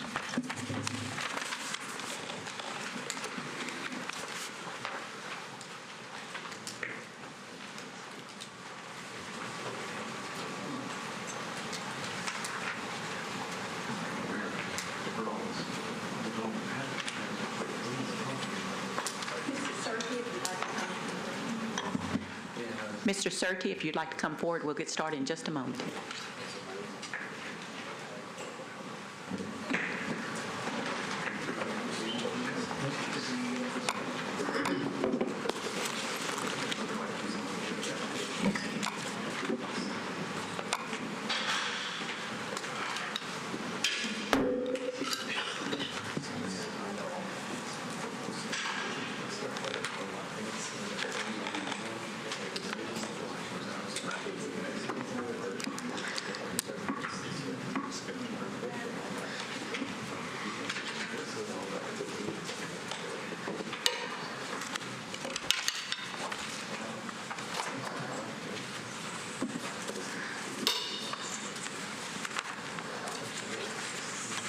Okay, did you all need to look through this last set of plans? Okay, we'll go ahead and get started then. Before I get started, I'll read this opening statement to the applicant again. This is, if you are not satisfied with the decision made by the Stormwater Management Committee, you may appeal the decision by filing for a writ of certiorari with the Davidson County Chancery or Circuit Court. Your appeal must be filed within 60 days of the date of the committee's decision. You're advised to seek the independent advice of legal counsel to ensure that your appeal is filed in a timely manner and that all procedural requirements have been satisfied. And the last case on the agenda is number 2017-00010. This is the proposed Aloft Hotel. The addresses are 608 and 610 McGavick Pike. The APN numbers are 095-110-19000 and 095-110-17900. The inspector is Harold Bryant, and this is Council District 15, represented by Mr. Jeff Syracuse. The applicant's request. The variance request is to allow the following. 1, disturbance and encroachment to fill/eliminate 0.231 acres of wetland and encapsulation of 198 linear feet of stream for construction of a hotel and parking. Total amount of 25-foot wetland and 30-foot stream buffer to be eliminated equals 0.606 acres. Disturbance also includes removal of an existing, unpermitted by Metro, 15-inch RCP pipe.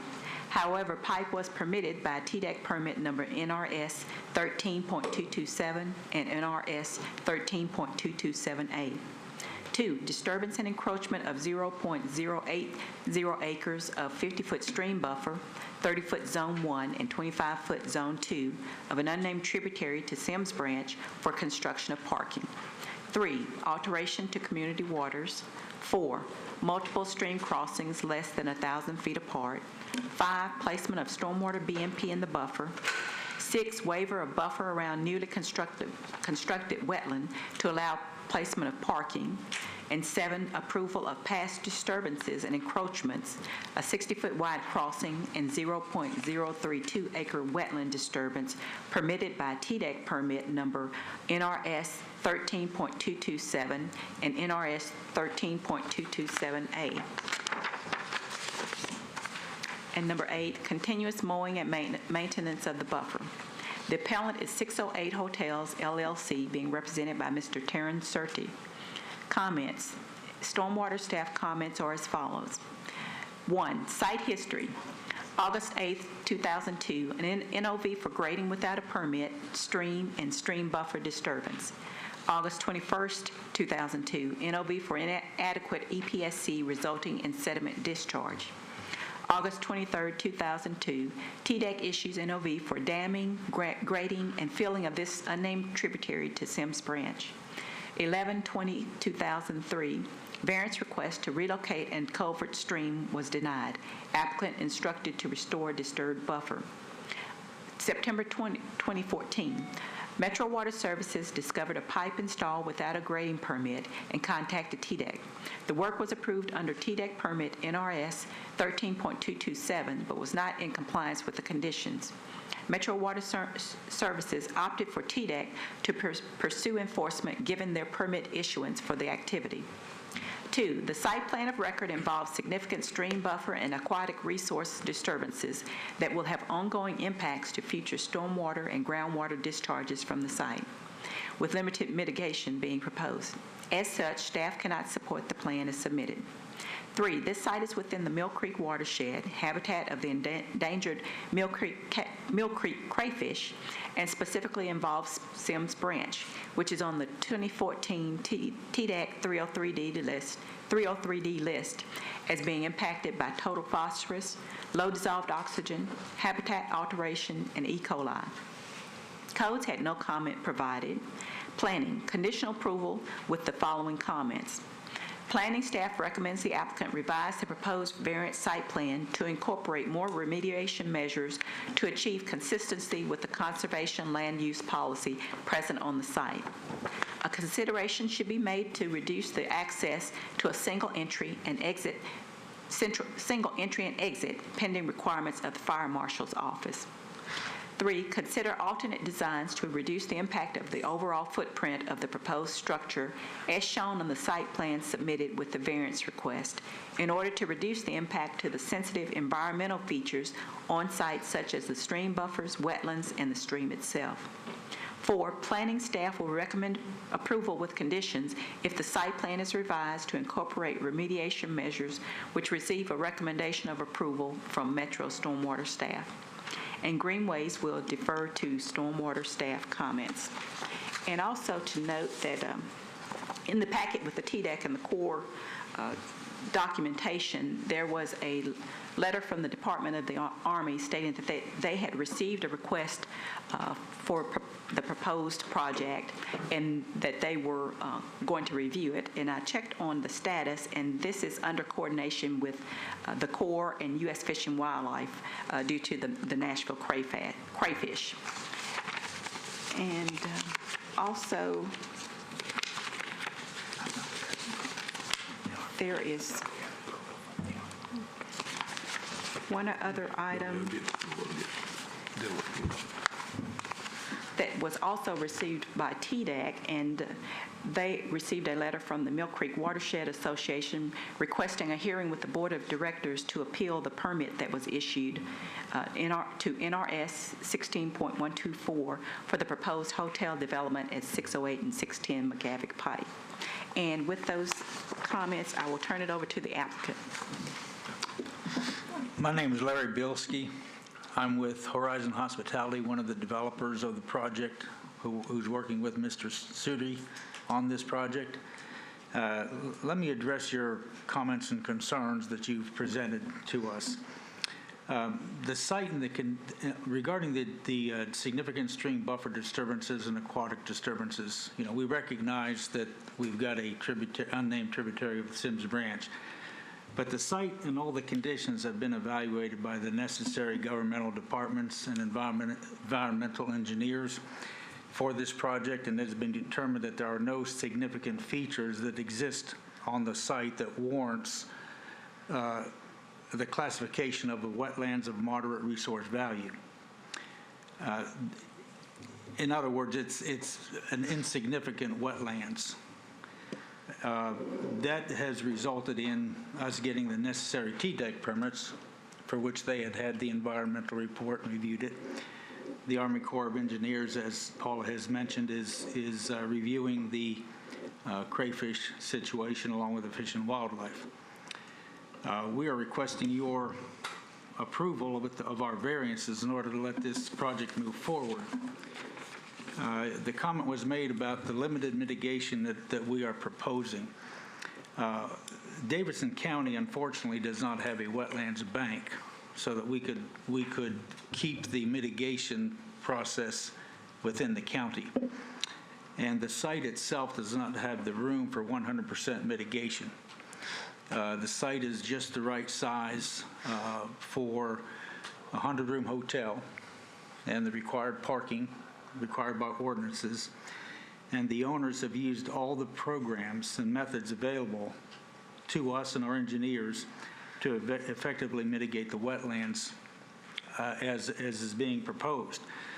The owners have purchased off-site credits of over $19,000, 0.46 acres out of the wetlands bank in the neighboring county. The on-site mitigation that we are proposing with the site constraints is 0.033 acres, So we have, through the combination, we have a total of .493 acres, which is twice as much as the mitigation we are required to do. The owners are making efforts to say we're going to do more by purchasing off-site. So we have in excess of 100% of mitigation. The site mitigation design incorporates the use of the stormwater management best practices and GIPs that we, along with the Stormwater Management Committee and the people that we have met with, using the Low Impact Development Stormwater Management Manual. We're using green infrastructure practices to mitigate the wetlands and to manage the stormwater as effectively as we can, and we feel like we've done an adequate job of that. We've got bioretention areas. We've got permeable pavers for detention, along with some asphalt, a combination of the two. The asphalt provides a sheet flow, which is a GIP method, and additional reforestation of the TVA easement area by planting additional trees along that area. Also, additional landscaping that is required by the ordinances that you have in place anyhow. So we've got plenty of landscaping. But we're also proposing to clean up the buffer zones with the removal of dead and decaying plants, and we're requesting that we are allowed to do that as part of one of the variances, and remove invasive species and replant the buffer zone with native species that are suitable for the buffer zones. Regarding the crayfish, we researched this because we just found out about this on I think last week. So we did some research on the TDEC 30D list from 2014, and out of the 1,300 plus water bodies that were tested in that report, 12 of those do provide habitat for the Mill Creek crayfish in the Mill Creek watershed. But this Sims Branch tributary is not one of those. The crayfish does not inhabit the tributary. The actual tributary, I researched the two Sims branches that were identified in the TDEC report, and of those two, one of them is the habitat for the crayfish, and it starts actually right there at McGavick Pike by Century City as it goes under the bridge and goes off towards the main river. And then the other part of that TDEC report, which is the second Sims branch that's been identified, begins at that point and goes back to the airport. The airport section, or the branch from the airport to McGavick Pike Bridge, is identified as polluted, and there's no evidence from the report that the crayfish lives there, and then they live again from there to the main river.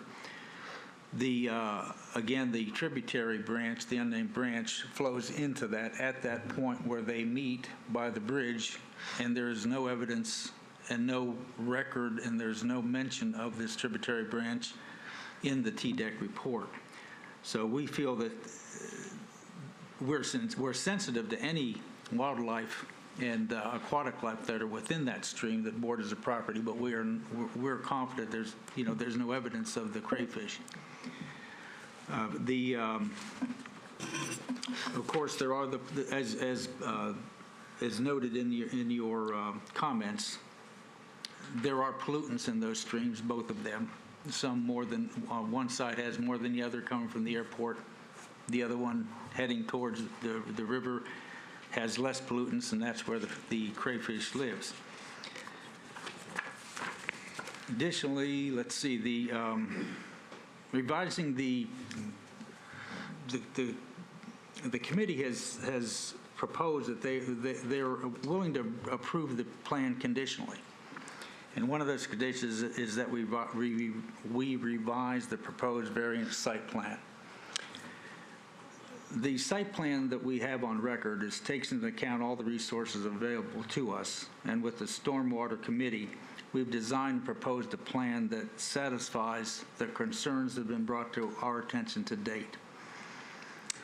And the variances that we are requesting are needed to make this development economically feasible. Redoing the site plan, there's very little room to make a 100-room hotel with the required parking any smaller because it doesn't work economically.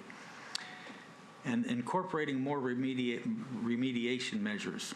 There is no room on site for additional remediation. We've got the bioretention ponds, we've got the pavers, and we, right now in the map, I believe we comprise roughly 73% of the site is landscaping and best management practices and GIP, green infrastructure practices. We've proposed 113% of wetlands mitigation, both on-site and off-site.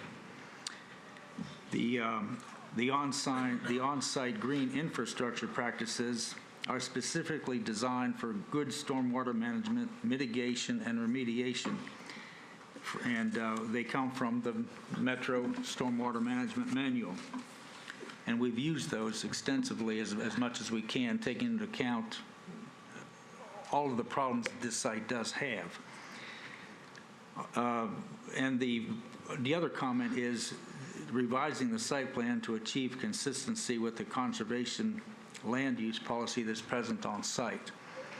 The current land use currently is an undeveloped site that has a wetlands on it that has not been, doesn't classify as a significant wetlands. There are no laws in place that require us to save it. That's more of a committee decision, and we recognize that. It has no environmental significance. There are no aquatic life within the property until the Sibbs Branch tributary. The site that has the wetland has been determined not to qualify as a wetland of moderate value. It's created by, unfortunately, an off-site spring that crosses the property, and we would like to encapsulate that and bring it across the property and put it back into the creek where it's going. The plants that are there are a few qualifying plants in that area, but they're not of a level that justifies saving, and that's in the environmental report. The option is economic development and property enhancement, and the property is zoned for commercial development, and we'd like to take advantage of that zoning and create jobs, tax revenue, dollars, return on investment for the investors. Without the development, we don't see that it's ever going to become a park or something of public use. It's always going to sit there in its current condition. Development will increase the value of real estate properties in the area, and it'll help, I think, expand what's happening at Elm Pike with all the development that's there. And reducing the access to a single entry. Mr. Cerruti and I, and in one of the committee meetings that we had with Paula and the other members of the staff, we actually suggested we would like to do away with that. And they were okay with that. So Mr. Cerruti went to see the fire marshal, and I'll let him talk about that meeting because he was the one who had that, but we would like to do that. And unfortunately, there is a code that has been adopted that requires two entrances 1,000 feet apart, and that's now part of our variance to let us reduce that. So we are on board with that, definitely. We would like to do away with that, but it takes the approval of that department. I believe that I'm done with my portion of it. No, I'm sorry, here. Reducing the impact of the overall footprint of the proposed structure. And a little bit more clearly said, a loft, which is our proposed hotel, requires a minimum footprint of 100 rooms. The first floor is completely public amenities and operations, laundry rooms, meeting rooms, and there are no guest rooms on the first floor. So that footprint is, so to speak, set in stone for a 100-room hotel.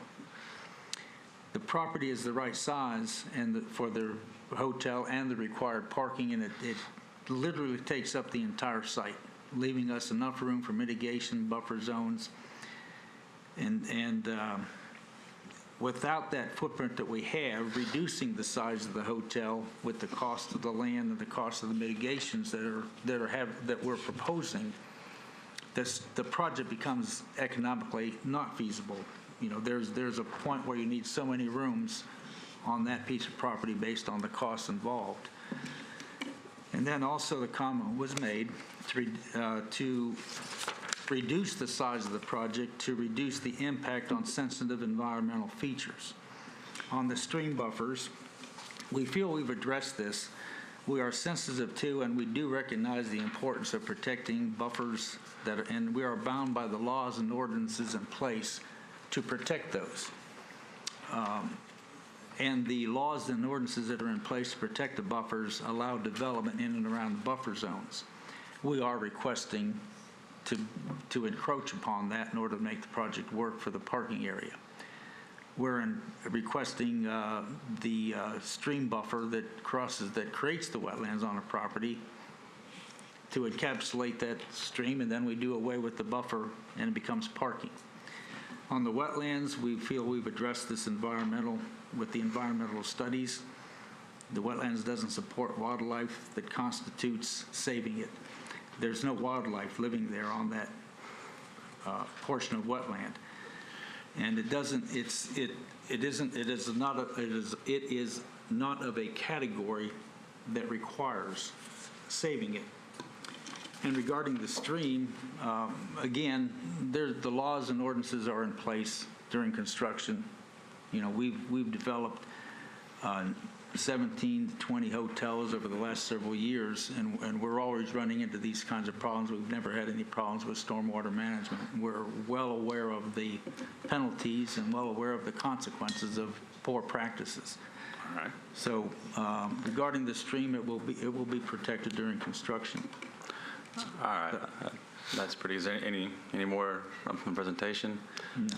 I just want to add, I'm not feeling good, so I meant, I decided to stay quiet today, but I have spoken to Chanda Williams, who is the fire marshal, and discussed this two entrance requirement, and Metro has adopted a new law, new standards, and the D104 calls out now that whenever there is a building about 3-story high, you have to have two entrances. And I have spoke to her and asked her if there is a other way we can resolve that one. And I have not received any comment from her back. All the hotels in the airport area, not all of them, most of them have single entrance, and it should be fine. But on this particular property, I have two partials, so I can probably create two entrances and interconnect them. And verbally, she told me that should be sufficient, so most likely we will be able to eliminate the second entrance and use it for more mediation. So. Okay, thank you. Thank you. Yep. Let's move on. Anyone else from the audience want to speak in favor? Councilmember. If you don't mind, if you just go to the podium, please. Thank you.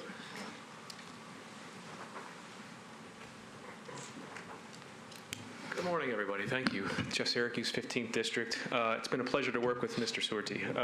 I understand that there's some challenges with this project, but I don't think they're insurmountable, and I think that this ultimately is a good development for the area. It's a good development for this land, and I know that it's welcomed by the community. So, thank you. Appreciate it. We appreciate that. Thank you. Anyone else from the community wish to speak?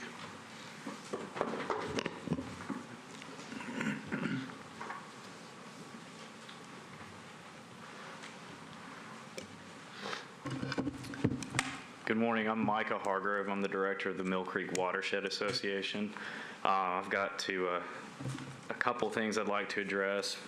First off, I'd like to say that the Mill Creek Watershed Association is not opposed to development, but we want to see development happen responsibly. We are very concerned about protecting headwater sources and wetlands within the watershed, and we want to seek to preserve these at all costs.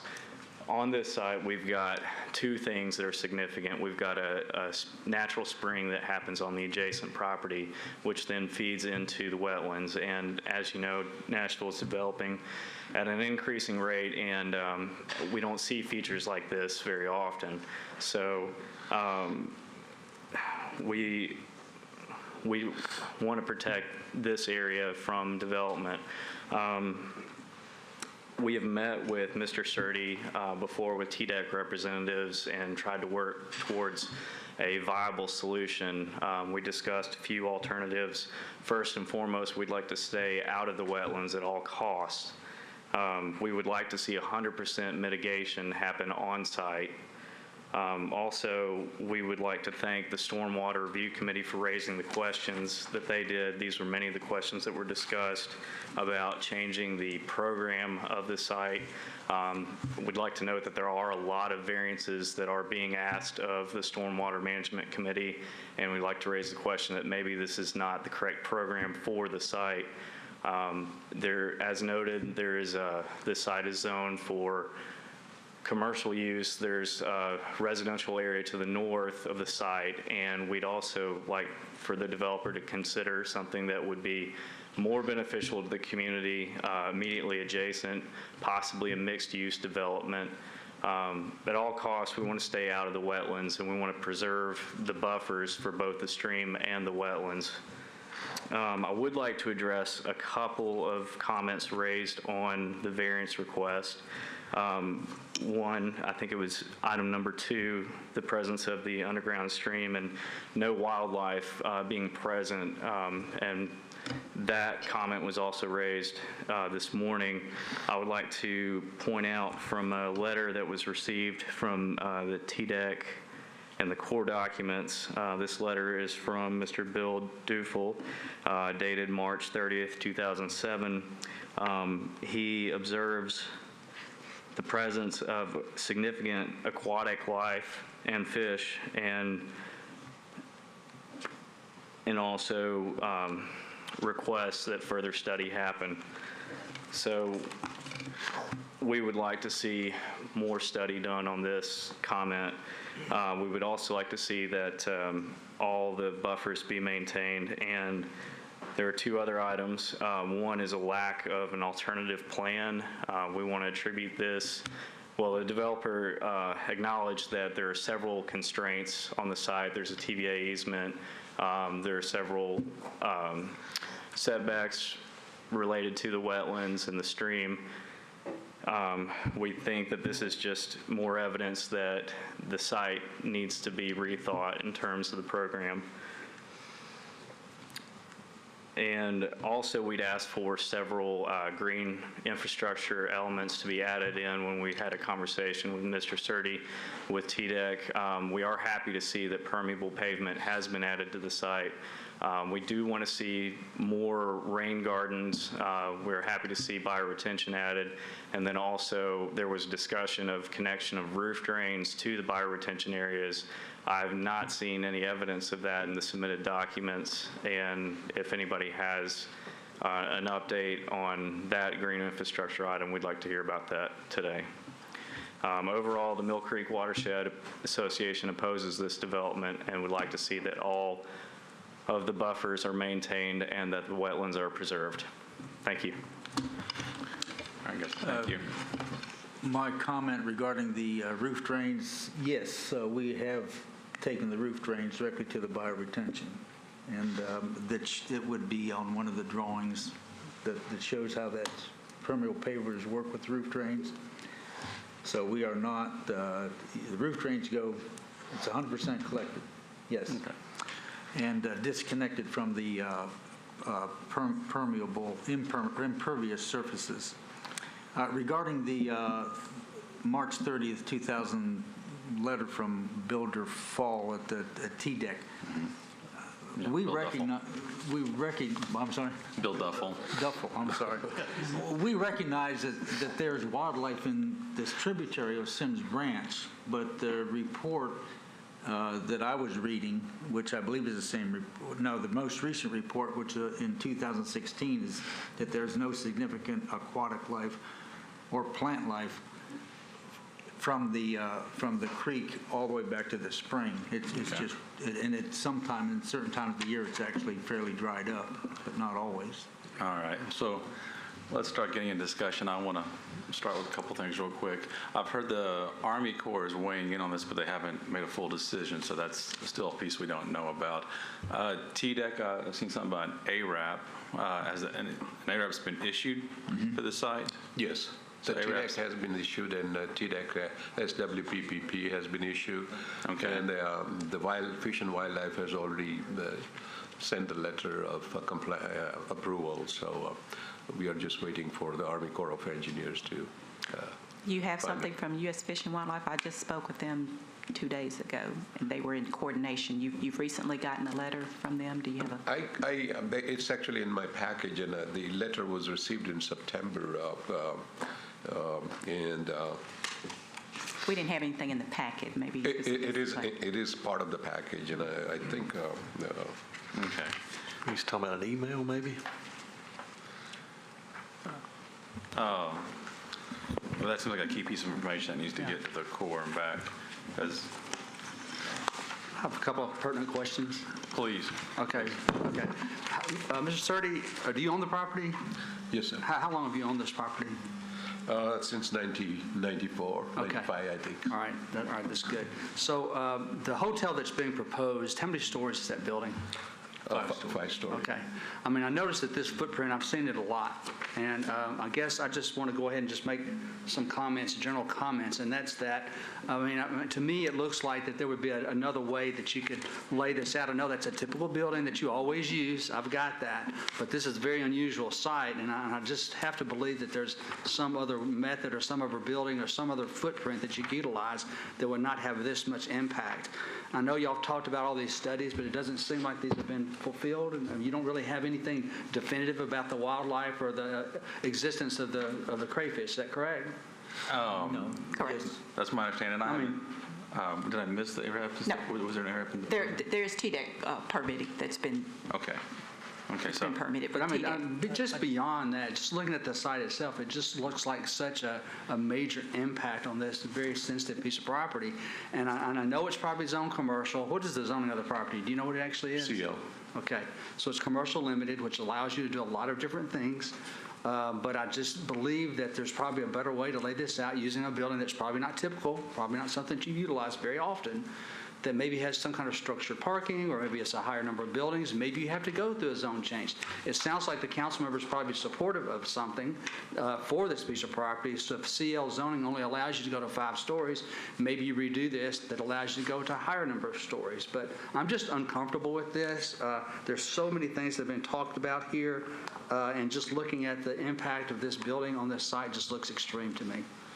And I just want to get that early before we start talking about other things. I mean, this is pretty major to me. I don't think that we can talk about all these other details, but it's so alarming, the size and shape of this building and the impact on this small site. Mr. Chairman? Yes, Steve. I just noticed that there was another person here, and I wasn't sure if she was wanting to speak or not. I didn't know whether you closed the public hearing or... Not so much. Mikhail Houghton, Cumberland River Compact. It's more of a question. If the segment of Sims Branch has no crayfish as a result of the de-icing spill in the headwaters of Sims Branch prior to 2014, it may account for the difference between 2007 and 2014. Thank you. Appreciate that. Yes, Don, please. Okay, I share Roy's, Mr. Dale's concerns. It's really rare that we see this type of proposed conversion of a stream, much less a buffer.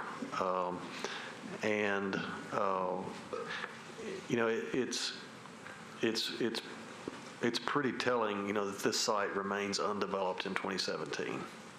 That's the pattern that cities go through. They avoid these types of sites until they just get so dense that then all of a sudden they get more value, and people start thinking about approaching them for development. And so the question for our board and for the community is, do we want to keep these sites for future aquatic benefits, or do we want to lose them? And I know it was said by the consulting engineer that, we could predict that this, possibly predict that this won't ever be restored, but I think we can guarantee that if it's developed, it won't be restored for decades.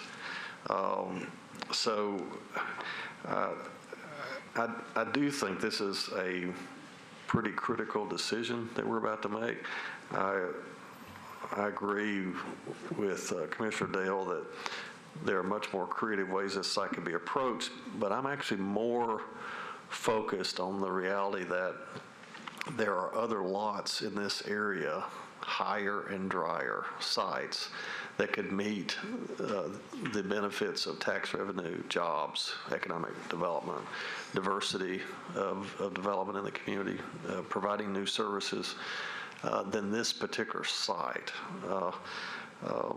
I realize the state has granted an AREP. I think this is an opportunity for Davidson County to do better than what the state is relying on in this situation, which is off-site mitigation primarily. I also think that this is one of those situations where, at minimum, a delay would be warranted based on Commissioner Dale's comments. But I cannot support personally this type of development on this type of site.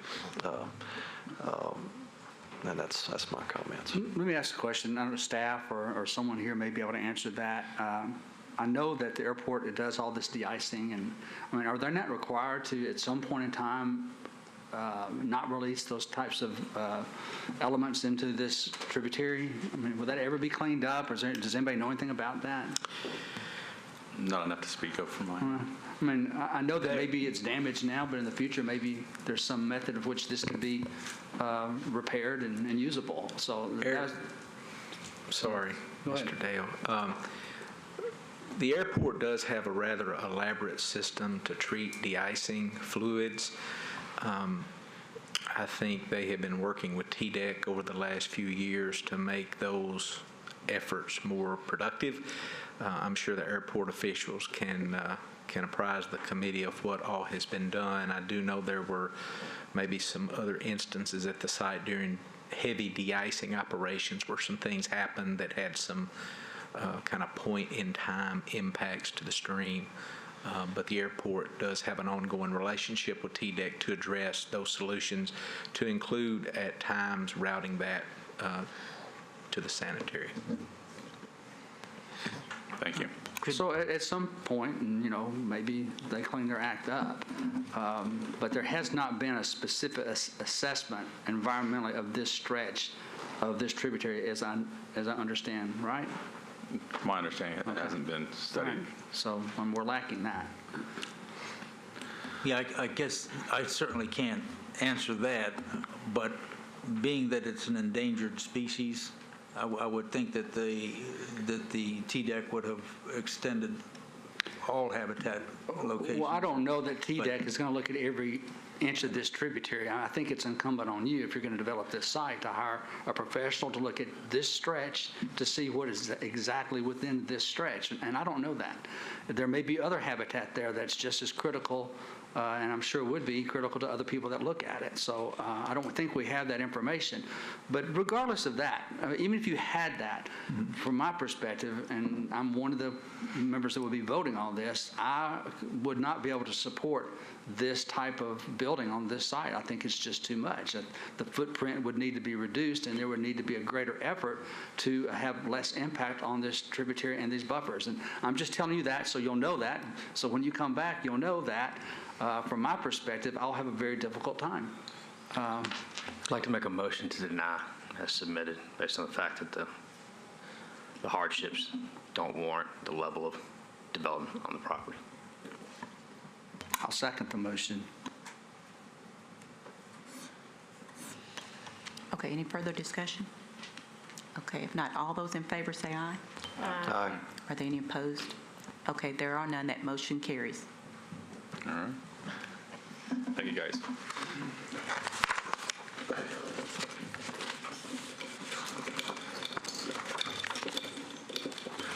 Okay. So, Mr. Chairman, Paula, we don't have any more business? No, that other item was removed till next month. Okay. And I'd like to make a motion to adjourn, but I'd like to make a quick statement. I just want to share with my fellow board members about my vote earlier for yes for the Bellevue site. And that was based upon the evidence that was presented today. Despite my feelings and concerns and curiosity. And I just want to let you all know that I did not like the way I voted, but I felt like I voted based on the evidence. Okay. All right, thank you. Okay. There's been a motion to adjourn. Is there a second? Second. All those in favor say aye. All right. The motion carries. We'll see you next month. Thank you, guys. Good meeting today.